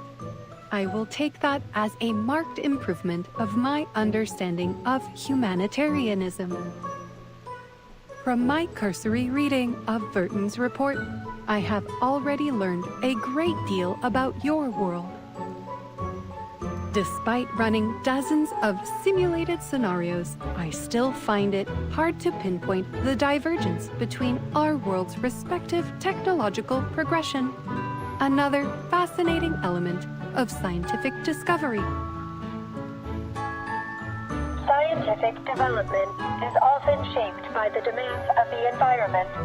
Perhaps the unique struggles of your world led to a divergence in technological need, just as they did in ours. If I have learned anything from humans, it is that their greatest motivation is and has always been survival. It is admirable, even if it can lead science towards destructive paths. The greatest danger lies in giving up and dwelling in the mistakes of the past. I have lived through many generations of human technology and observed their progress firsthand. Setbacks and disasters are inevitable, but there will always be those willing to take risks to bring about a better world. Innovation is a process that feels in many ways like laying track before a speeding train. Too often, we only see the hazards ahead when it is too late to change course. But as long as humanity survives, they will learn from those harsh lessons and overcome. Analysis. Your theory of human progress bears a strong resemblance to the process of natural selection. Perhaps so. But the random dictates of genetic mutation are a much slower process. I have seen human innovation leapfrog eons of natural development within a single generation. I am excited to see where they will go next.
Our wishes are woven tonight.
Target enemy react. Even the more cherished the gifts of Magnetic field deployed. Eliminate target. Enemy piece overloaded. in the embrace of the silvery white.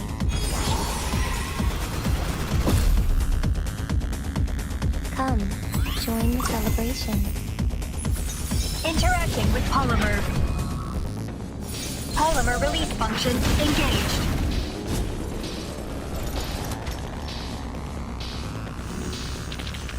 Each move on the board is an attempt to return